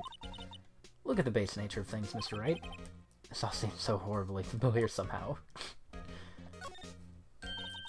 Look, a door. This must mean something. I'm not sure that doors mean anything. No, it won't open. A mysterious lock. Fail to see what's mysterious about it. Right, you need to learn to enjoy life more. Let's finish our investigation. Oh, I can't... Weird. Well, that's definitely something. What's this? A wallet? Excuse me, officer. Wait, what are you doing, Mr. Wright? What am I doing? I just found this wallet, so I'm handing it over to the police. I don't believe it. This is real basic. Anything at a crime scene is evidence. Let's be scientific about this, please. Just put it in your pocket. How's that scientific? That's theft. Wallet hastily stuffed into pocket. Seems to be something inside. I'm called to duty already, and at my tender age. Here, I'll teach you the trick to examining evidence in detail, okay? Just open the wallet. By the way, her eyes are sparkling. I can tell she's been waiting for this. Okay, now, look at the court record. Okay. You have to be sure to examine evidence carefully on all sides. Let's start examining from every angle. What? Look, I think there might be a clue here. You should check it out. Wait. It's in 3D? Wasn't this a Game Boy game?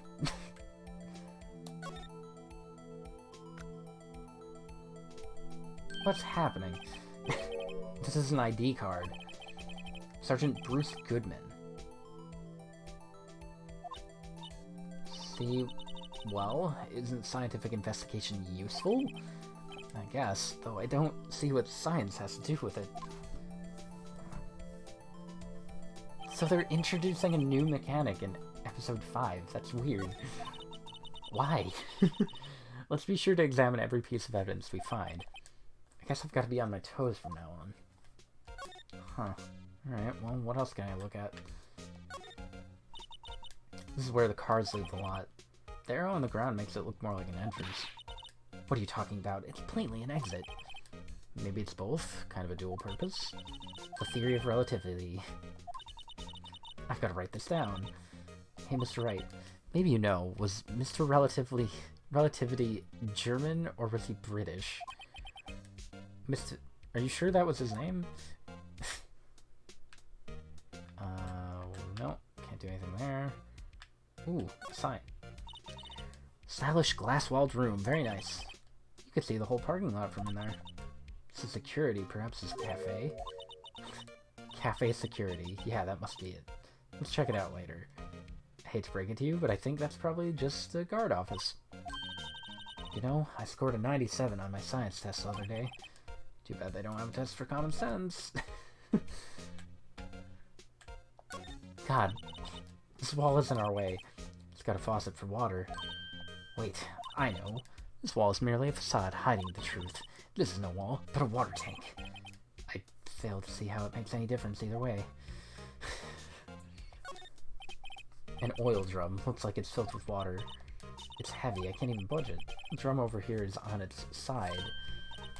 Wait, I know. I'll hide in here and do a stakeout. I think you'll probably just get arrested. In fact, you may not even have to hide in the drum to get arrested. What? I'm not suspicious. Emma Sky is great. Alright, phone. Here, a phone. Let's see if it works. Don't touch stuff we don't need to be touching. I can't hear anything. My ears. No, my ears. Maybe it's due to the barometric pressure. What is she babbling about? You can hear just fine. The phone's broken. Alright.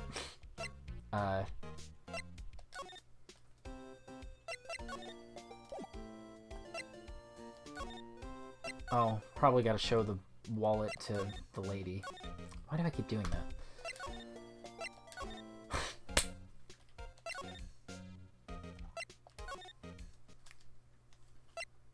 Wait. No.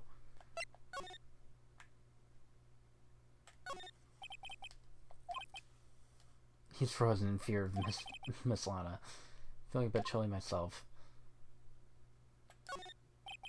Smile for the camera. Oh.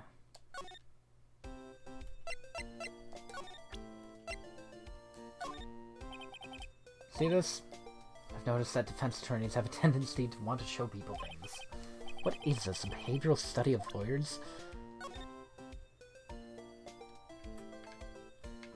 Oh.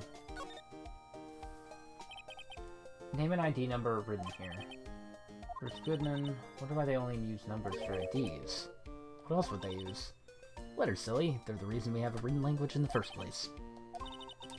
True. Sergeant Bruce Goodman. Yabadab. See, wouldn't that be better? Yabadab? Well, it does have a certain ring to it. Exactly my point. Doesn't take much to amuse her.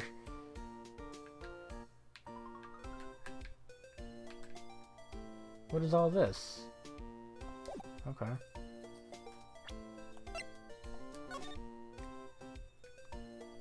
Look at this! So this is what the back of the badge looks like.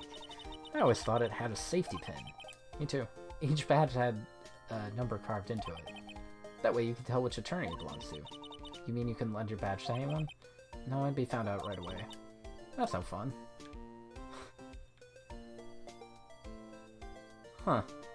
Look at this. It's pretty cool. I'm not sure what to do from here. I must have missed something here.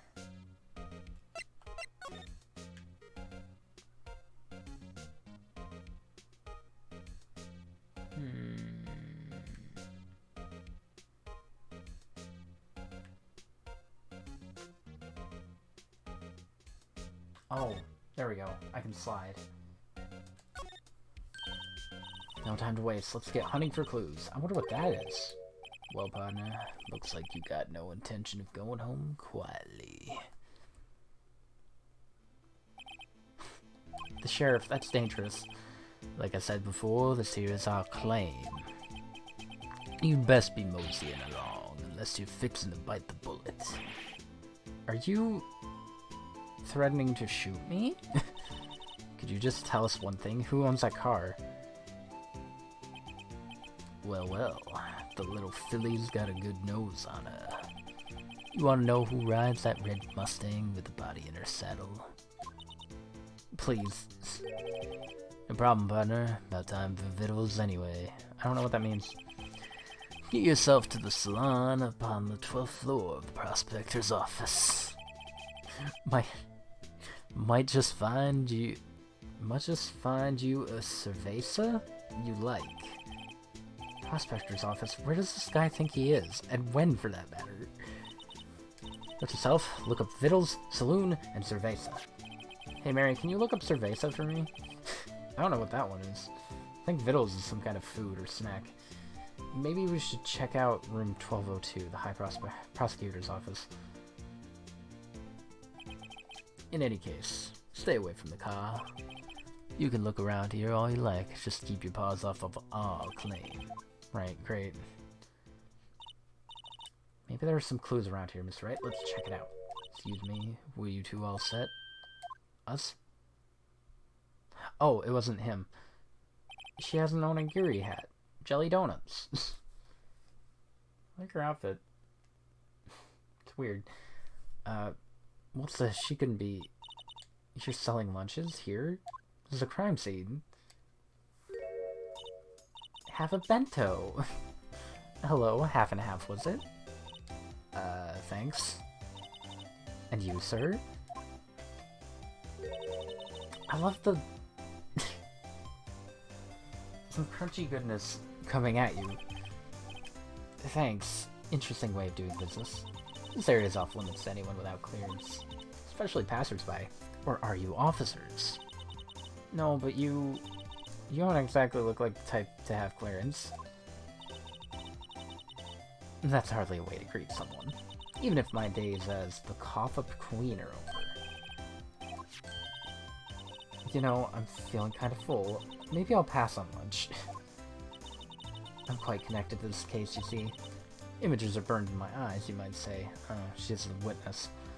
Yes, all the sordid secrets. Dear me, you are a slow one, aren't you? I'm referring to the murder, the stabbing of that detective.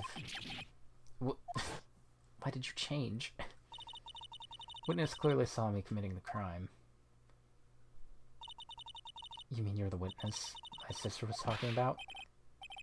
Please, cough up queen, tell us what happened. The name's Angel Star. Angel Star? Don't you go forgetting it. Or before you know it, I'll have you whimpering at my heels. Yes, ma'am. Yikes, she means it. Alright. Somehow, I knew. Yesterday was a day of destiny. I knew something was gonna happen. Just like I know that the daily special on Friday every week is salmon. Destiny? Was yesterday special? You're a defense attorney, right? You should know then. You should know the foul misdeeds of the evil ones who haunt this den of inequity. Evil ones? Prosecutors. They have no qualms at all about blackening the name of innocence. Yesterday, they paid homage to the most evil one of all. They gave an award for King of Prosecutors. What a farce. So she's saying there was some sort of convention yesterday? I was almost compelled to lace their lunches with something foul. Do you have personal grievance against them or something? Or is there some kind of scientific evidence of this evil? Evil! Young miss, mock me at your own risk. You'll soon find out why they call me the Cough of Queen. You. Gross. The most heinous of all the evil ones, the one they awarded yesterday. It was in his car that they found the body. Proof that he devours the evilest lunches of all. What is wrong with her? What is wrong with this entire cast? Really, what? I'm totally confused. One thing's clear, this lunch lady has a thing against prosecutors. So, what did you witness? It was a fascinating spectacle, to be sure. I now feel I know what they say when they talk about a woman's wrath. To see Lana Skye wield that knife so... Her knife flashed in anger, bringing him to a sad end. It was truly a sight to see. You mean you saw the very moment of the crime? The sound of his silvery ties to this world being cruelly cut still rings in my ears. And the rhythmic beat of Lana Skye's knife. Wait a second, you know Lana Skye? Of course, it's quite a feat, becoming chief prosecutor. How many lunchboxes of sin did she pack to make that journey, I wonder? She always travels light. Why would this pretty lunch lady know the chief prosecutor's name? Suspicious. Could we ask you a bit about yourself? I come here every day to sell lunches. I import only the freshest and best from the Far East. For some reason, box lunches are a hit here. Why not make the lunches here rather than import them? Did you say something? No, only true connoisseurs can understand. Stop giving me... Ew. The kind you can only tell someone who has tried General Tso's Trilobite lunch set. Never mind, you win. I don't even want to appreciate part of a Trilobite's flavor. Anyway, I come here every day to sell lunches. My boyfriend works in the security room here at the prosecutor's office. See the security room over there? The glass-walled booth? I sell my lunches, and since I'm here anyway, I drop in to see him. Since you're here anyway, I guess selling lunches is more important than romance. So to analyze the data available so far, you, Star, are a lunch vendor with an ulterior motive for coming here. Useful analysis, not. We're bringing not back. Said the liar. Did you have a bad experience with the prosecutor? I sense some hostility. Hostility? Perhaps. Prosecutors are all alike, and the bigger they get, the worse they smell. Kinda like a 10-day-old clams in the chowder. Gross. I wonder if Star was involved in some sort of legal trouble in the past. That'd be a sure case of food poisoning, scientifically speaking, of course. Now you're talking, Cough Up Queen. Thought she was just a lunch vendor, but now I'm not sure.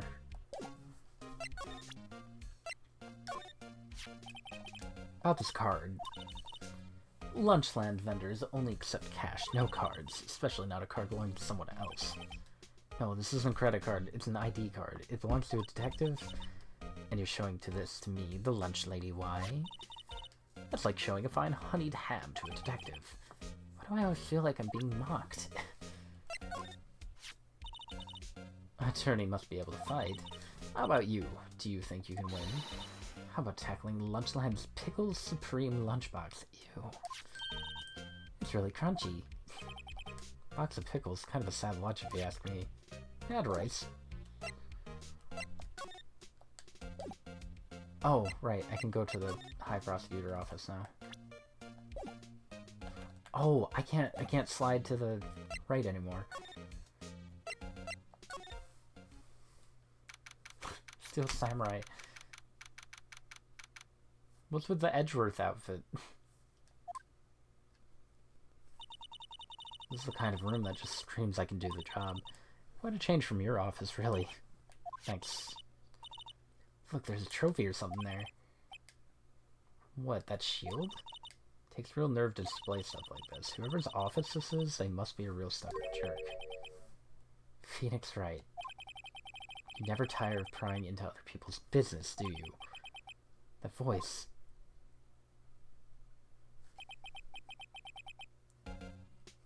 Why are you here? Long time no see, Edgeworth. Mr. Edgeworth? You know him from somewhere? Of course, I'm his biggest fan. My sister introduced us once, and... Right, her sister's the chief prosecutor, after all. Well, what brings you here? I'll warn you, I've been known to be a real stuck-up jerk. No, did I? No. It was just Mr. Wright here, he... Don't blame me. We were just here to investigate a murder case. Murder? Body was found in this nasty, bright red sports lot in the parking lot. That would be my car. What of it? Why are you smirking like that? Also, Edgeworth, god dang it. What? Your car? I'll say one thing, she certainly can scream. Let's examine first. This jacket is even lacier than his usual ones. This must be his lucky trial jacket. Lucky jacket, right. I've never seen him wear it. I'm sure there's a story behind why it's in a frame.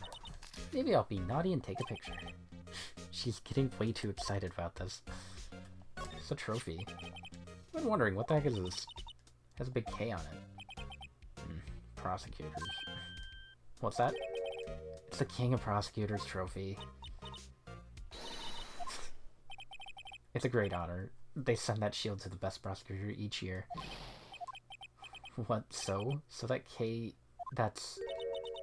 K stands for King? You got a problem with it? I didn't design the thing. King of Prosecutors. Kinda like Employee of the Month, only better. Why did I take that?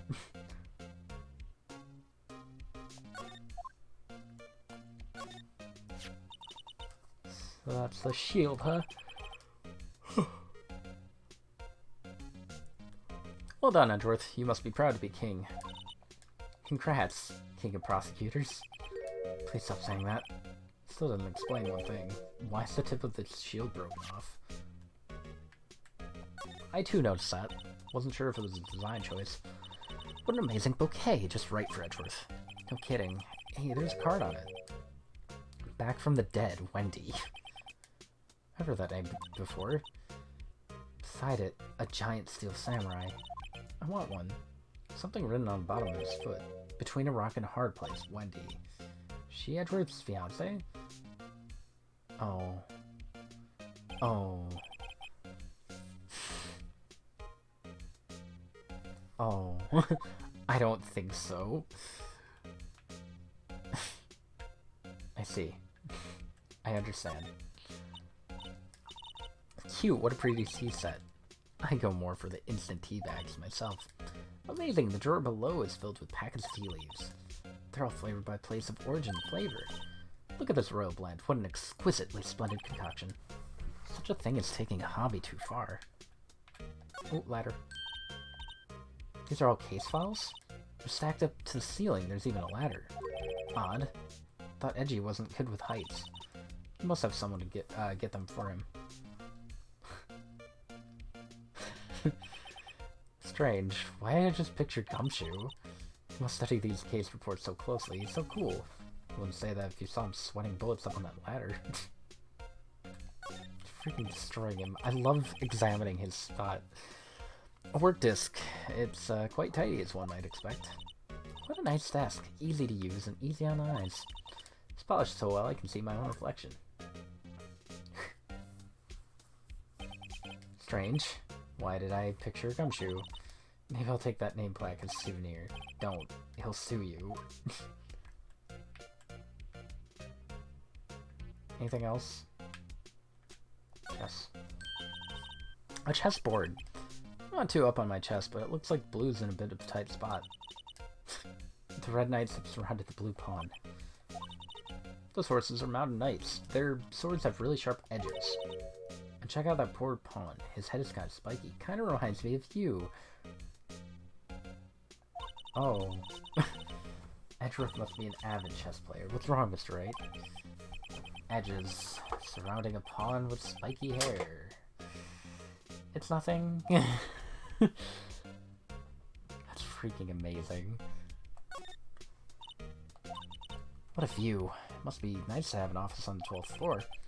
Guess you would feel important. Incidentally, were you to jump out this window, the time until impact with the ground would be... Got it. Approximately 3.23 seconds. That's handy to know. Maybe I'll try it. Edgeworth has such a comfy sofa. Sofas like this make me want to curl up and take a nap. But he pores over his case files here until the wee hours of the morning. Then he takes off his jacket, rolls up his sleeves, and goes to sleep using his arms as a pillow. I don't believe it. She actually daydreamed about Edgy working. I bet in the morning he has sofa hair and little creases in his cheek from the seams. It's so cool. Sofa hair's cool. Yes! It absolutely is. Anyway, Edgy. The case. So, the body was found in your car. Go ahead, say it right. You think I did it, don't you?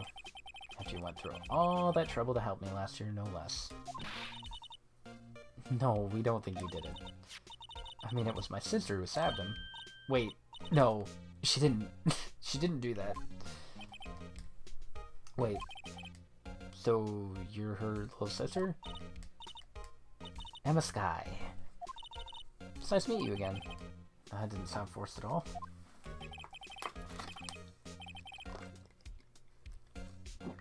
Now I remember, you've really grown.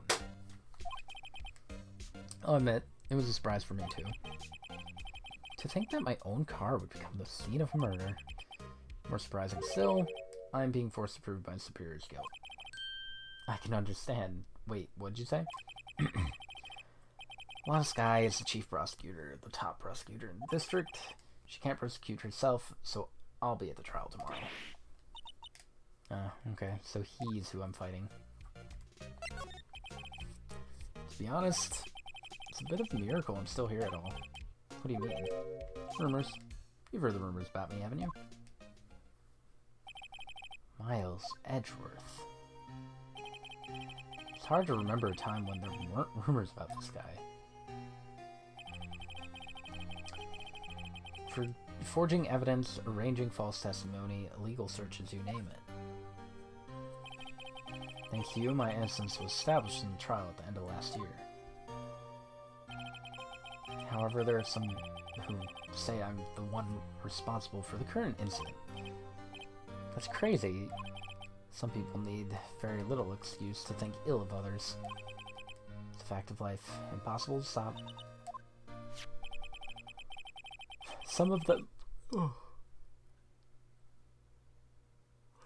Some of them even go so far as to present me with toys like this. They think it's funny. Toys? The bronze shield? There's gotta be a story behind that. We first worked together on a case 2 years ago. It was my first big case. That's right, I remember. I wasn't even a lawyer yet. Since then, I always felt that she was looking out for me.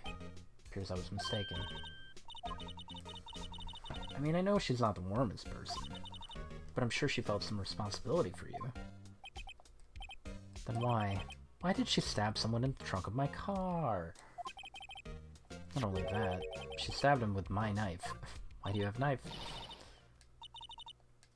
Edgeworth, your knife was the murder weapon? To be specific, it was the knife I keep in the toolbox in the trunk of my car.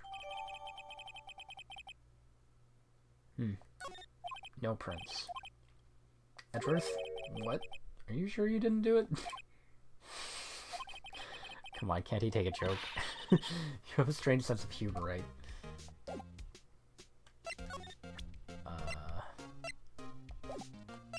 I don't know if there's anything else I can do here.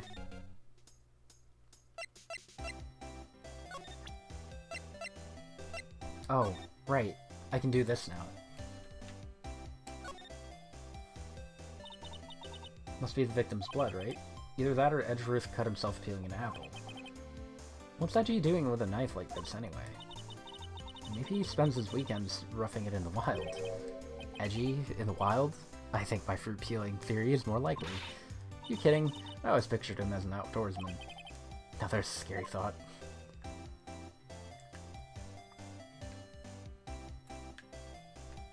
I love the 3D models of things.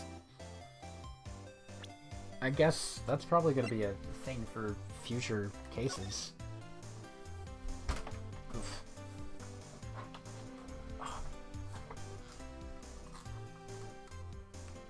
You what? No, I didn't mean to. Okay.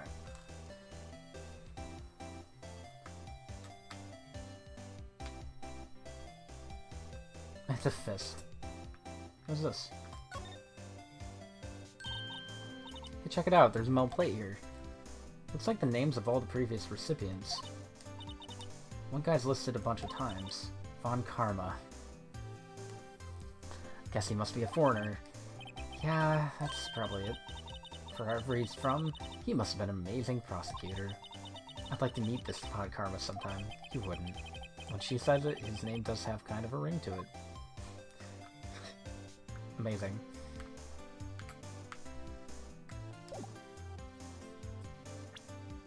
Alright. Can't really check anything else. Nope.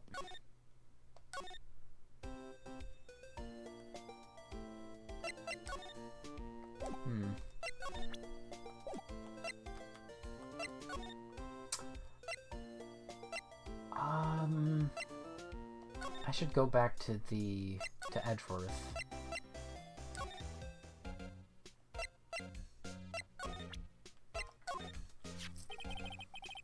Hey Edgeworth, I was wondering about this. What?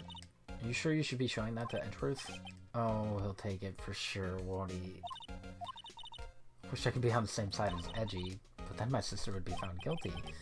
If she sighs any deeper, I'm gonna start getting depressed. I once dreamed of being a defense attorney a long time ago. You wanted to be a defense attorney, Edgeworth? Yet my path is laid out clearly before me. I have no time to reflect on what might have been. It's against my policy to discuss evidence with the defense, especially with you. He doesn't like you much, does he? Nah, Edgy is never personal. It's all about winning tomorrow. Basically, this says you were the best of the best last year, huh?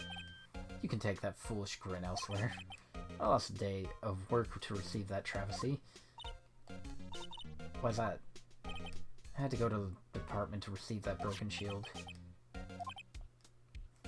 Right next to the police station downtown. You've been there, haven't you? Where Gumshoe works? Yeah. I was wondering something about your shield. Why is it broken? Why does it matter? I've got more important things to worry about. Stop with a grin. He doesn't seem too concerned about his award, for better or worse. Yesterday was a very busy day for the office. Maybe we should ask him more about yesterday? Ah, okay. That unlocked it. Could you tell me more about yesterday, the day of the murder? Yesterday was the annual cleaning day at the prosecutor's office. Cleaning day? Working with the department, we sorted, file all evidence for self-cases. We call it evidence transferal. Wiping your hands of old cases, in other words. Another thing, a ceremony was held there. There's an annual review and awards for outstanding police officers and prosecutors. That's when you got the shield. I was at the department yesterday afternoon. I got back here at 5:12. That's very precise. People like myself and Edgy pride ourselves on our precision. No, I place a little faith in my memory. The only thing I trust is solid evidence. Hey, that says 1712. Objection! This is a parking stub from the underground lot. The murder took place around 5:15. So the murder happened right after you got back. What, right? I'd appreciate it if you direct that suspicious glare elsewhere.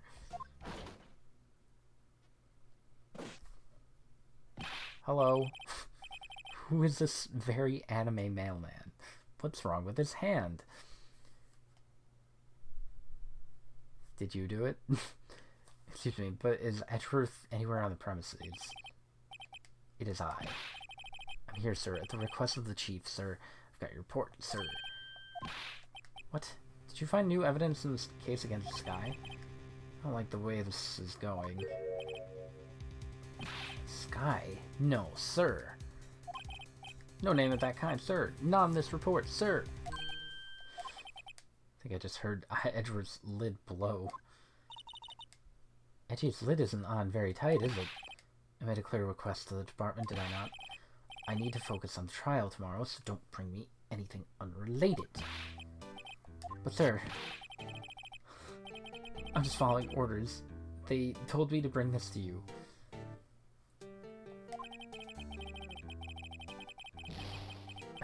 Give me your name. Yes, sir. Meekins. Officer Meekins. Take your report and leave. Good luck with that raise next month. Poor dude. Sir, I didn't know. Looks like he was absent on the day they give out brains and good luck. Oh my god. Phoenix. He got me off guard. As you can see, I'm busy. You may leave now. See what he says, right? Victim was a detective from the same department as the patrolman just now. Go down to the department, you can ask more there. Thanks. He seems to have finally calmed down, at least. Alright. To the, police station.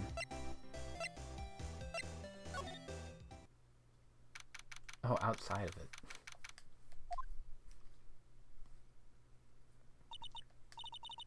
We're finally here. Why would they put the department so far away from the office? Beats me. That took almost 30 minutes by taxi. The traffic wasn't even that bad. The department. I've only ever been to criminal affairs next door. Oh, okay. Hold on, what's that? I love the cutscenes. Disturbing. Why does it undulate like that? Wait, I know. This is the Blue Badger. They're trying to make him the police mascot. Mr. Wright, you sure know a lot about the police.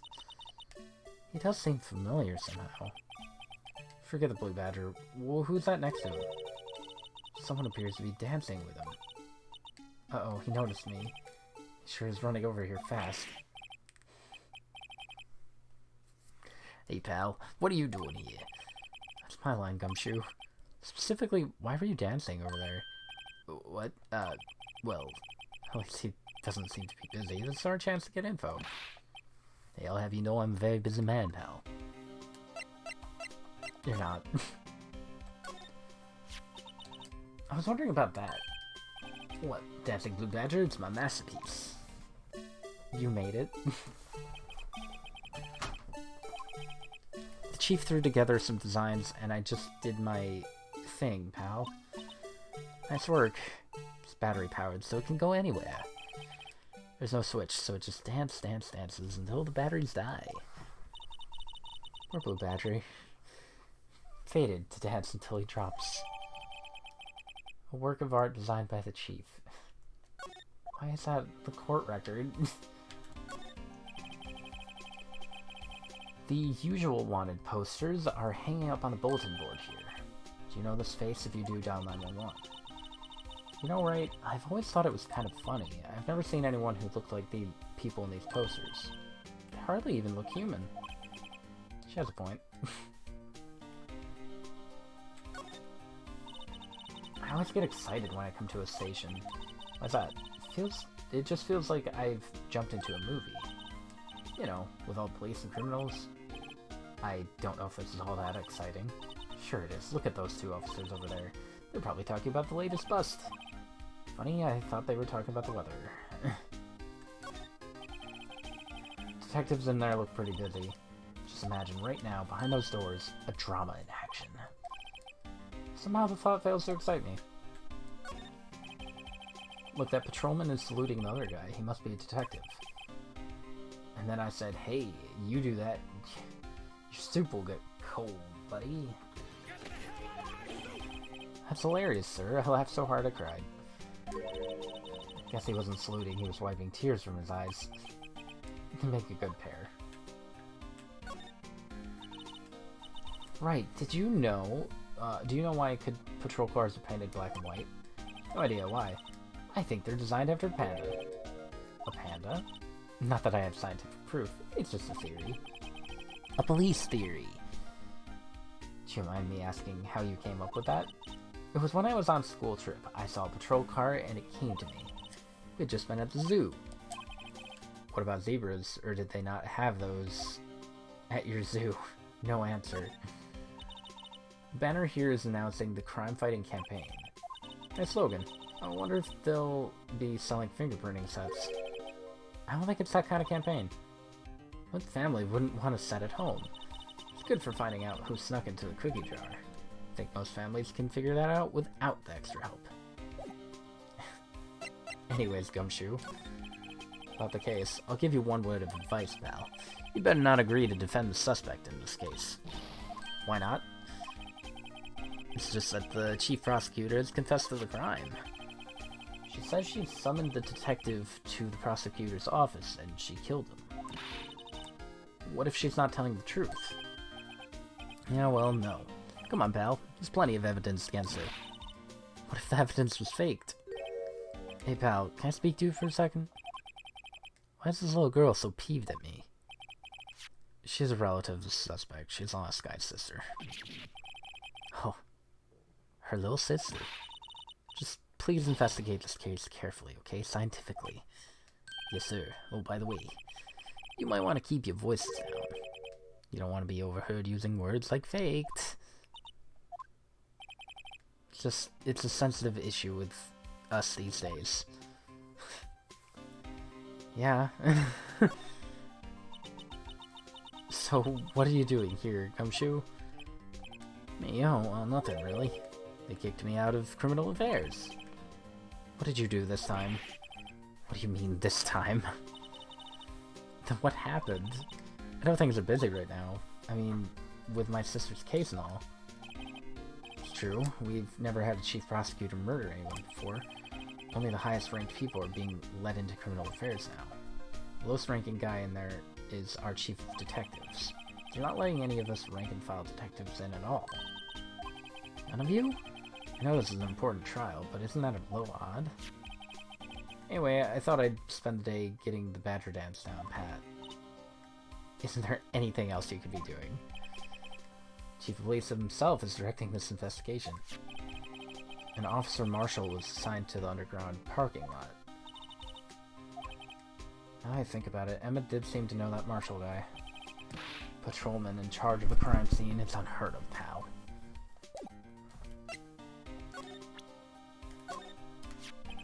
Look at my badge! You show this to me every time we meet, pal. Real men show their police badge, enough said. Wish I had a badge. Even an ID card would be nice. Speaking of ID cards, I found that detective's card, didn't I? Gumshoe, what can you tell me about this? Hey, this is a detective's ID card. You can't just keep that. You have to turn it into the police. It's people like you that get me into so much trouble all the time.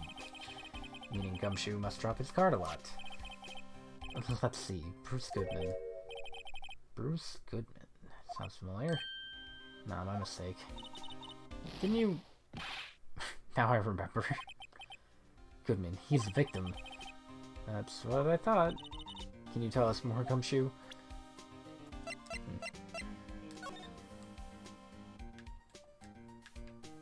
Oh, I can't. Okay.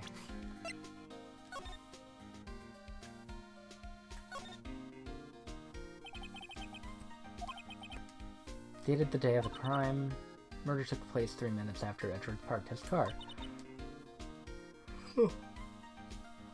If only he was held up at a couple extra red lights, he wouldn't have been caught up in this whole affair. Just goes to show you never know what'll happen when you run a yellow light. I guess.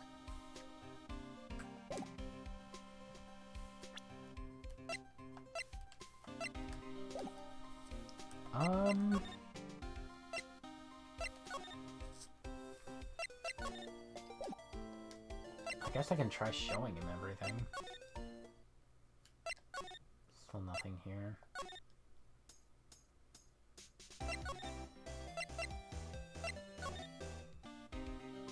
Alright. Let's present some more stuff. Hey, that's it. That's the King of Prosecutors award that Edgeworth got yesterday. Were you at the award ceremony? Of course, pal. I got an award for diligence myself. Congrats. I was wondering, why is this award a shield?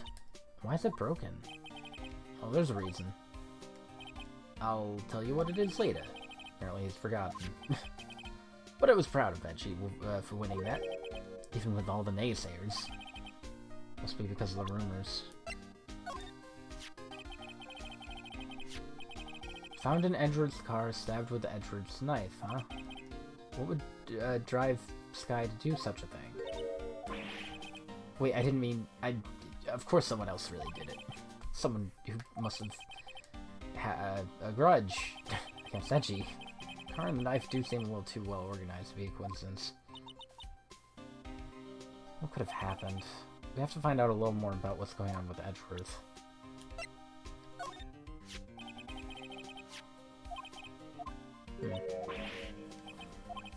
Alright, so that didn't get me anywhere. It's the same thing. I mean, there's this. As a detective, I have to keep my mouth shut on that one. I know better than to go blabbing on about things I don't know about.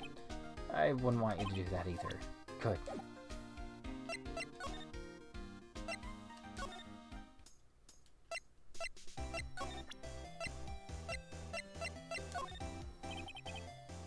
Could you take a look at this?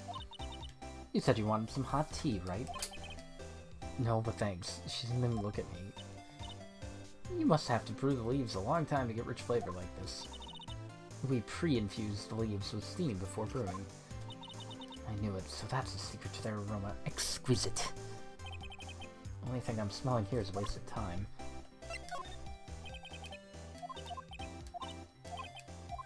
Alright. So that's her,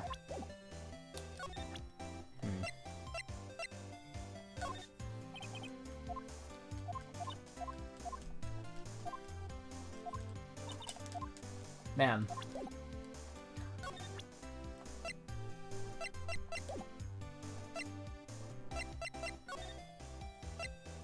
Let's go... There's nothing here.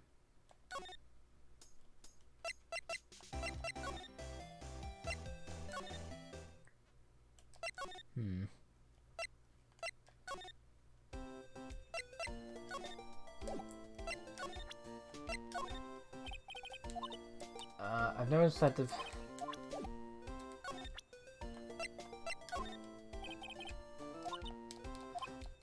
God dang it.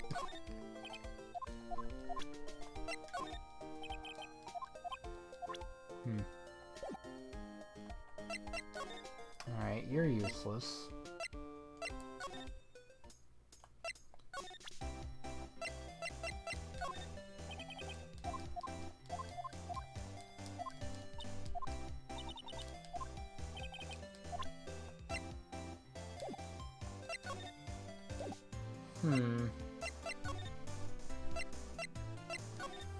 Maybe I missed something with you.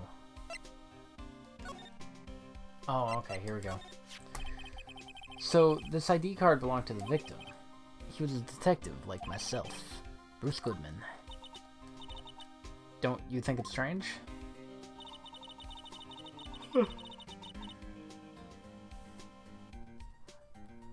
Why would the victim's ID card be lying on the ground where we found it?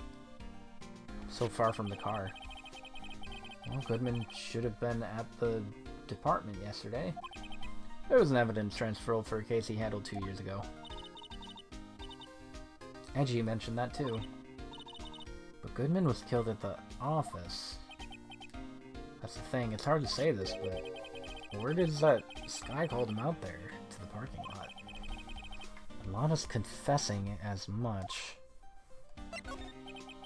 He's in a tough spot again. Why are you questioning this? Wasn't that long. Well, it all started with the murder of that defense attorney, Hammond. But Edgy was found innocent. Listen, pal, there have always been rumors.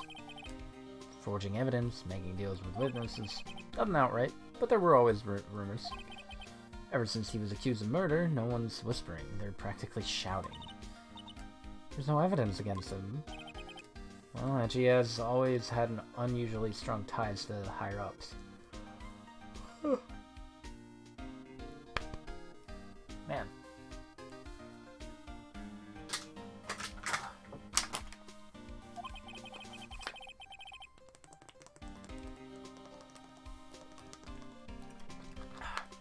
That hurt.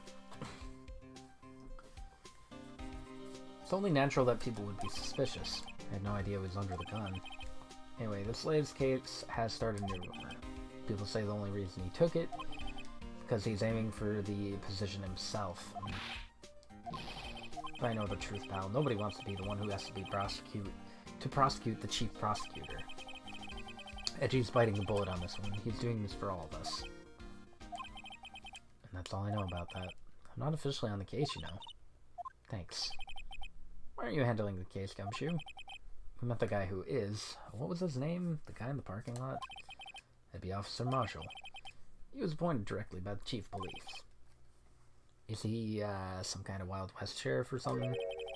Oh, Jake Marshall's just a regular officer. Jake Marshall. From West LA. For a moment there, I wasn't sure. Look, pal, let me try to make things a little easier for you. Show them this, and they'll let you examine the crime scene, maybe.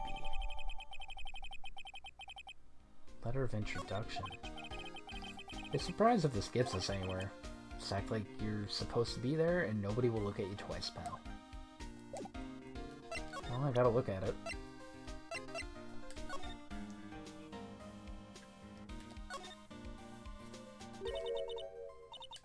It looks like something's been crossed out. Maybe it was a letter or something to Gumshoe?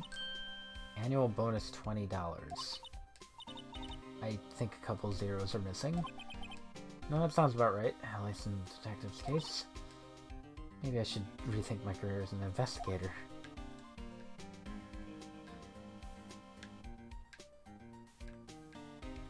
Amazing. I love examining stuff. Alright.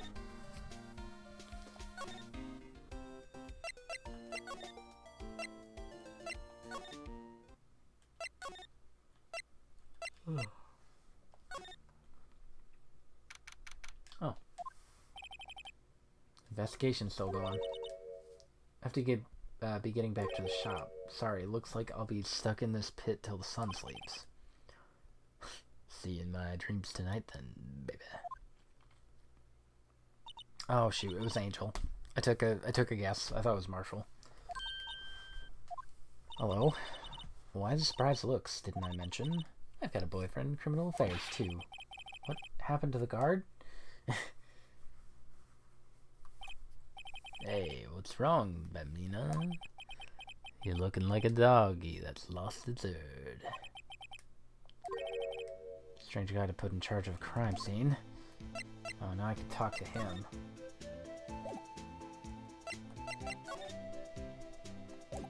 Alright.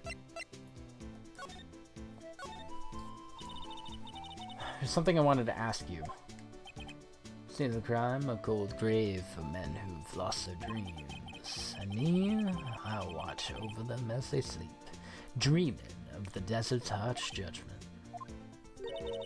He's asleep.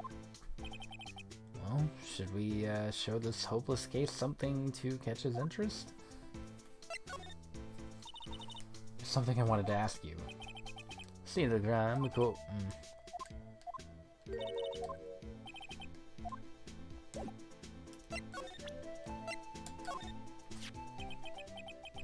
Take that. Would you mind reading this for me? What's this? I warn you, I cannot read. Fan letters to me go right in the spittoon. Gross. It's a letter of introduction from Gumshoe. May we investigate? Gumshoe. That old cow dog. You holding a birthday party or something? Look, where it should say letter of introduction, it says invitation. I think I just miswrote it. Wait, why am I getting all defensive here? No worries. This proves it's from Gumshoe. Better than the blood test. Guess I'd better let you in then. Thanks, Officer Marshall. That's right. He's a patrolman, not a detective. Which reminds me. Hey, wait a sec. Isn't a crime scene supposed to be handled by a detective or higher? Well, folks. Clues are calling. Welcome to our gold strike. Be like the settlers. Strike out for lands unknown. Manifest destiny. Let's have a hootenanny. Note to self. Police investigations are like settling land. Well, right, what do you say? Say I won't be needing this anymore. Crumpled and discarded. Just tossed it on the ground.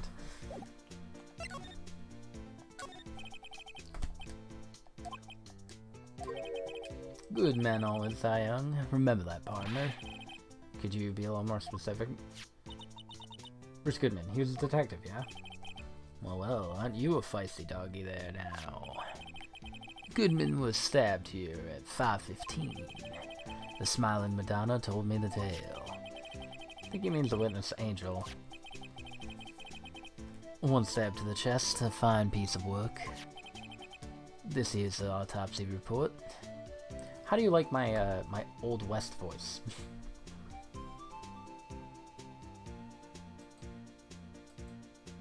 Oh, that's not what I wanted.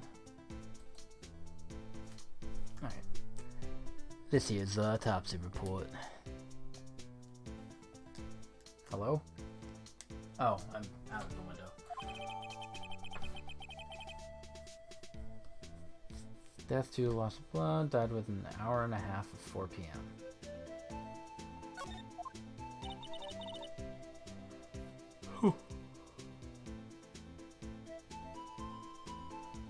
Was my sister involved with the victim in any way? Funny you should mention that, Bambina. Sky and Goodman had nothing in common at all. Nothing in common? They apparently worked together on a case a few years back. There's no motive. Goodman wasn't a particularly gifted detective. That's one reason why he didn't do much work with the chief prospector.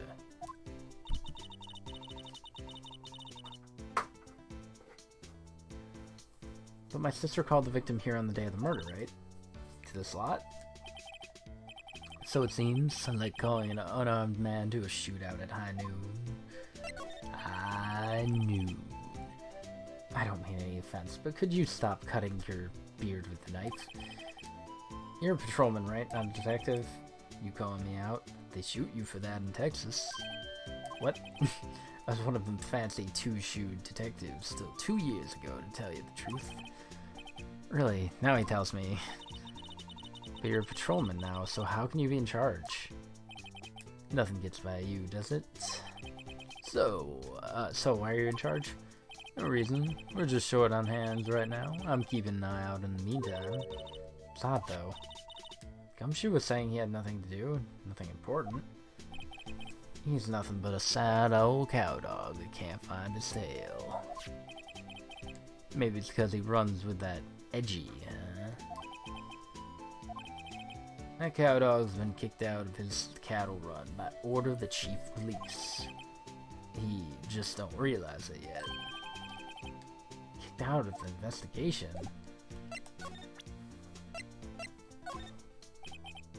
Alright, compadre, count to 3. You gotta do that if you're going to draw evidence on someone. That's what we do in Texas. Remind me never to visit Texas.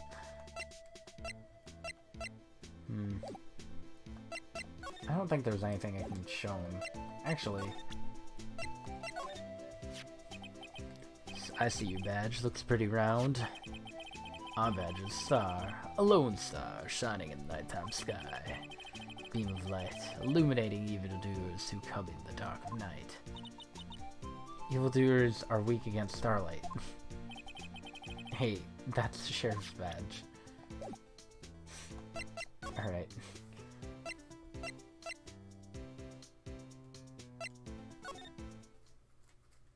didn't think so.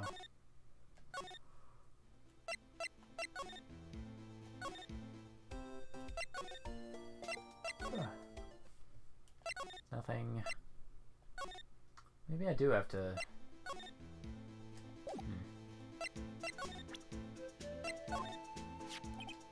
What's that? Some sort of police passport? This is Goodman's ID card, strangely enough. We found it a good distance away from the scene. Good distance in this rat hole. If you want distance, get yourself to Texas. This is a tiny little crime scene in a tiny little town with tiny little evidence. What difference does a few yards make, compadre? If you encounter suspicious evidence, think of Texas. There's no better way to study than to hang out with the pros. Toy shield suits the boy well.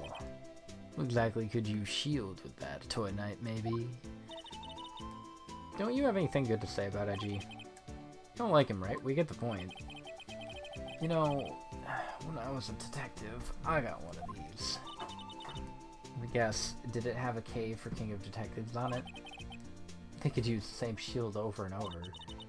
Note to self, the office and fares are surprisingly cheap. You know it. They've gotten cheaper with every passing year, I tell you. Amazing.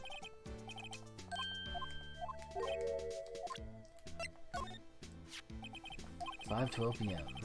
The prospector's bright red steed came in at a trot, real slow-like.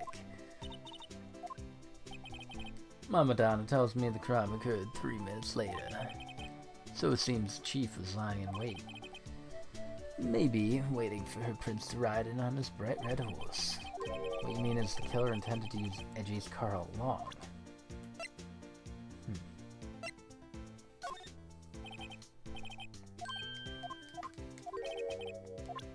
Oh. Date and time. Loss of blood from chest wound. 4.5 knife. Okay.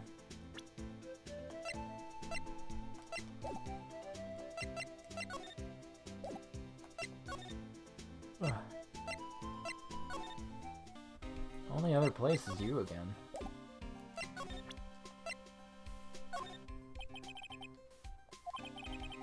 I know better than to go to blabbing on about things I don't know about. No, I wouldn't want you to do that either. Good.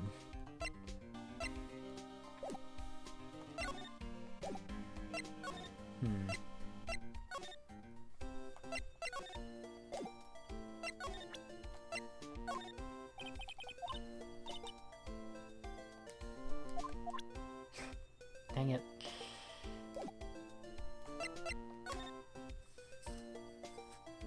I don't know what to do now. 'Cause she's not... I must have missed something with Marshall.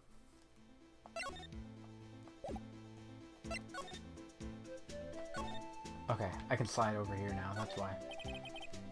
B block is through there, that's where visitors park. I can see the Lunchland car over there, far in the distance. Right, I like the cute design on the door. I can see a cartoon cow munching down a juicy looking steak. Doesn't that strike you as a little creepy? Just don't think too deeply about it and you'll be fine. Why is there a car up here in the rafters? How did it get there? I don't know how parking garages work. Oh.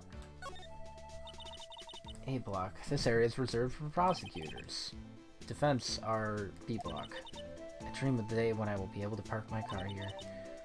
I'll go over to B block to buy my hamburgers from you, right? I'm not planning on giving up my job that soon. Appears to be the car where the body was found. Looks like the lock on the trunk is busted. Took place in found in the trunk. If the lock was busted, then quite a luxury car. It just screams I have money to burn. Yeah, prosecutors get the big bucks. Hey, you're awake. The music's great. Get a load of this guy. Oh wait. Get a load of this guy. He's amazing.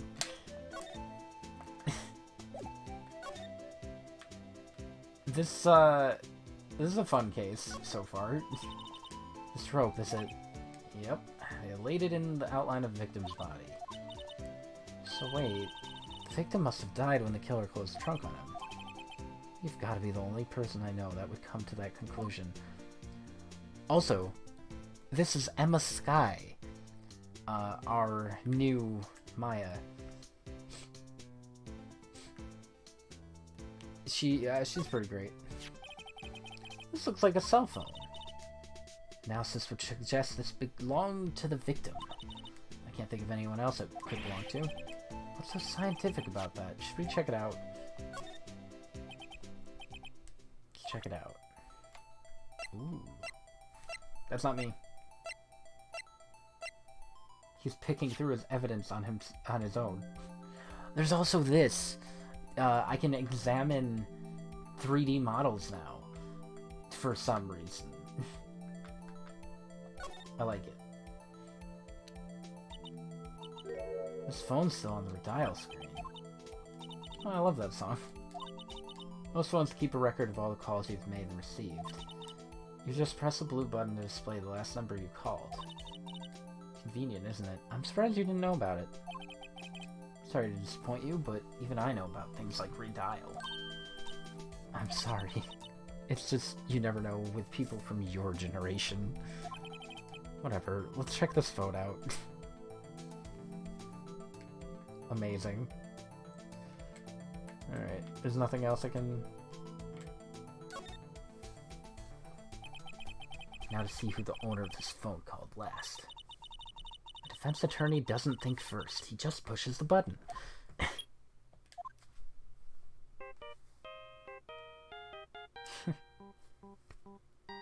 It's the freaking Steel Samurai.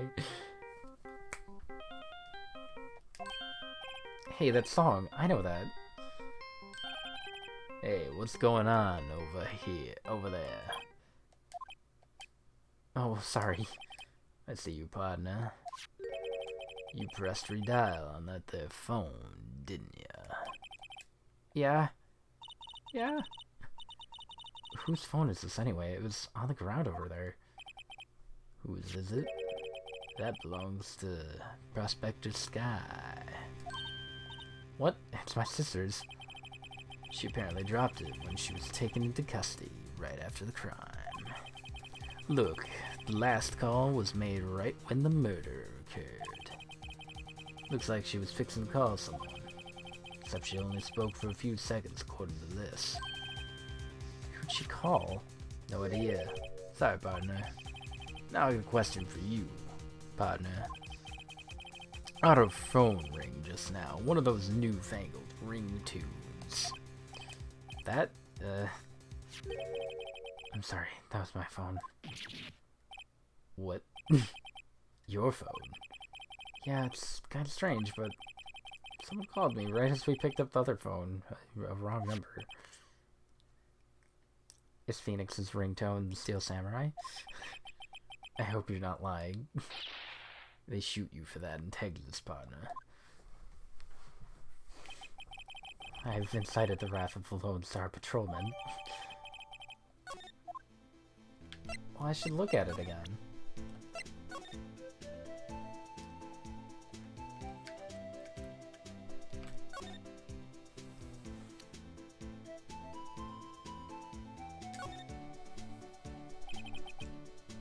No need to push this again. What's wrong? You look like I do during finals. Never mind, it's nothing. Alright.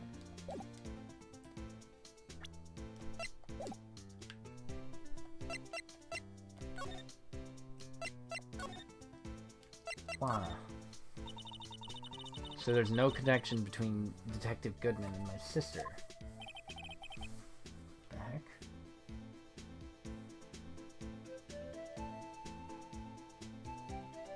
That's concerning. Alright. That's correct, but there's a goldmine of evidence against her. And the prosecutor tomorrow is none other than Edgy himself. I'm afraid your sister's face is decided, Bambina. Many condolences. Officer Marshall, yeah, Bambina.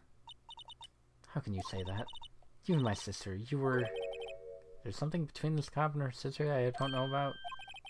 I apologize, Bambina. Something must have gotten to me. Maybe it's that dry wind that's a-blowing through the office. Dry wind or ill will. Someone's up to something here, but who? Office atmosphere. Suspicions about Edgy have been flying around for nearly 2 years now. Forged evidence and raging testimonies, you mean? He was unbeatable because he did whatever it took to win. Unbeatable, that is, until he met you. But rumors are just rumors, aren't they? These are prosecutors we're talking about. Evidence is everything to them. If you follow the rumors about Edgy to their source, you find one person. But they're off limits. Untouchable, you might say. One person? Who? I hate to say this, but it's your sister, Lana Sky. My sister? Edgy couldn't rustle all those cattle by himself. Some people load their guns with bullets, some people load them with deals. What, you're saying Edgeworth was making deals to win trials? Where there's gunshots, there's bound to be bullets. That's what the old-timers say. There's a big old secret hidden around here somewhere. Everyone knows it. Is that why Gumshoe was taken off? Did they target him because he was closest to Edgy?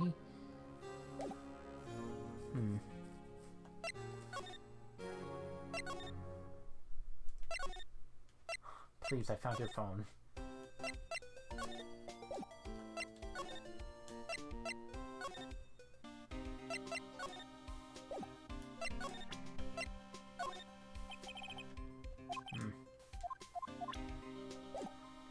Alright.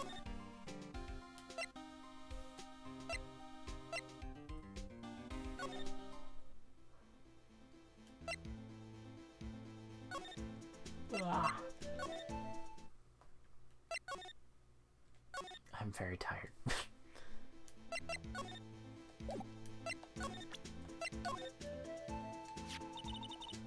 My sister's cell phone. Last time it was used was 5:18, right after Goodman was killed. Maybe she was canceling her date for the night? I'd want to make that call.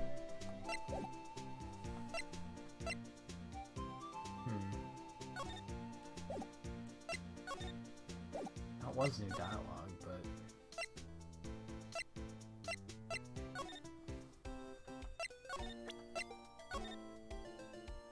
Oh.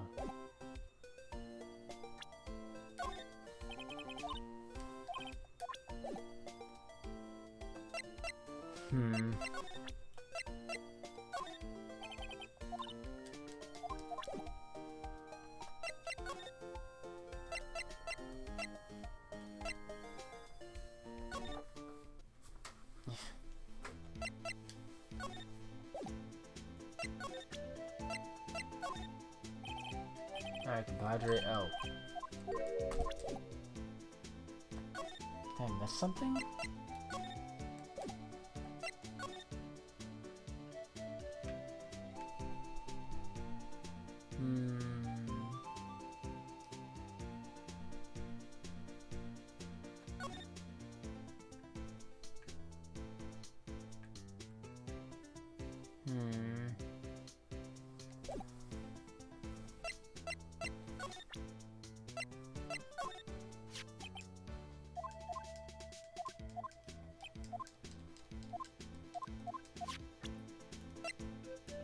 I already showed him all that.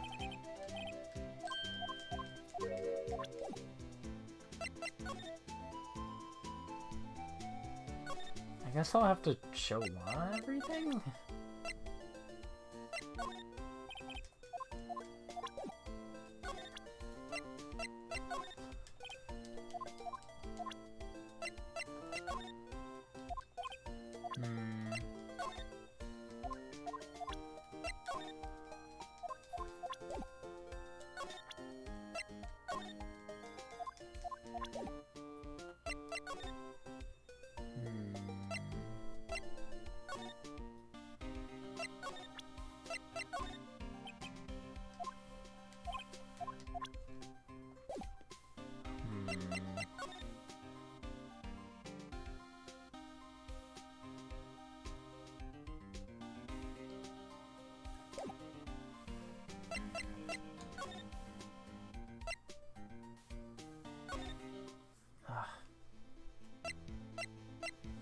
I may need to stop.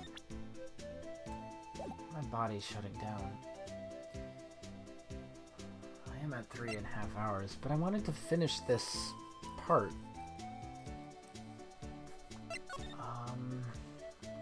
But I've kind of hit a dead end.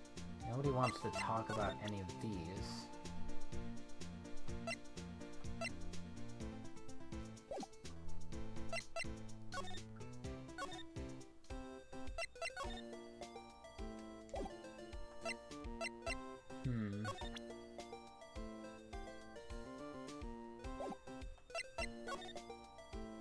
She has some kind of badge.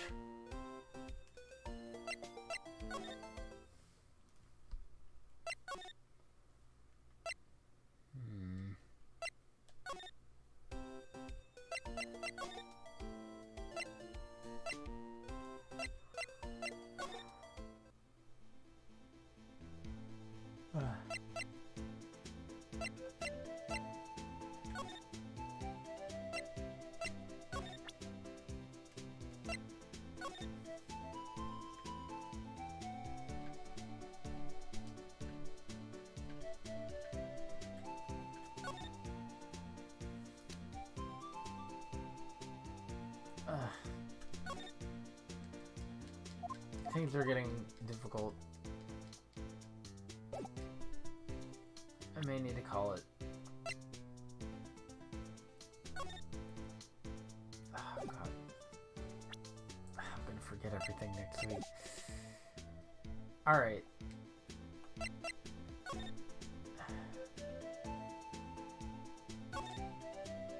Yeah, I'm kind of not thinking straight. Probably like an obvious solution. I don't know. That trapdoor is suspicious.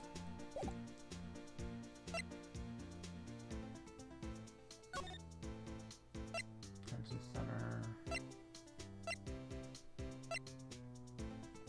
I can't really think of anything. Do you have any ideas? I don't have ideas. Because he didn't care about anything I showed him.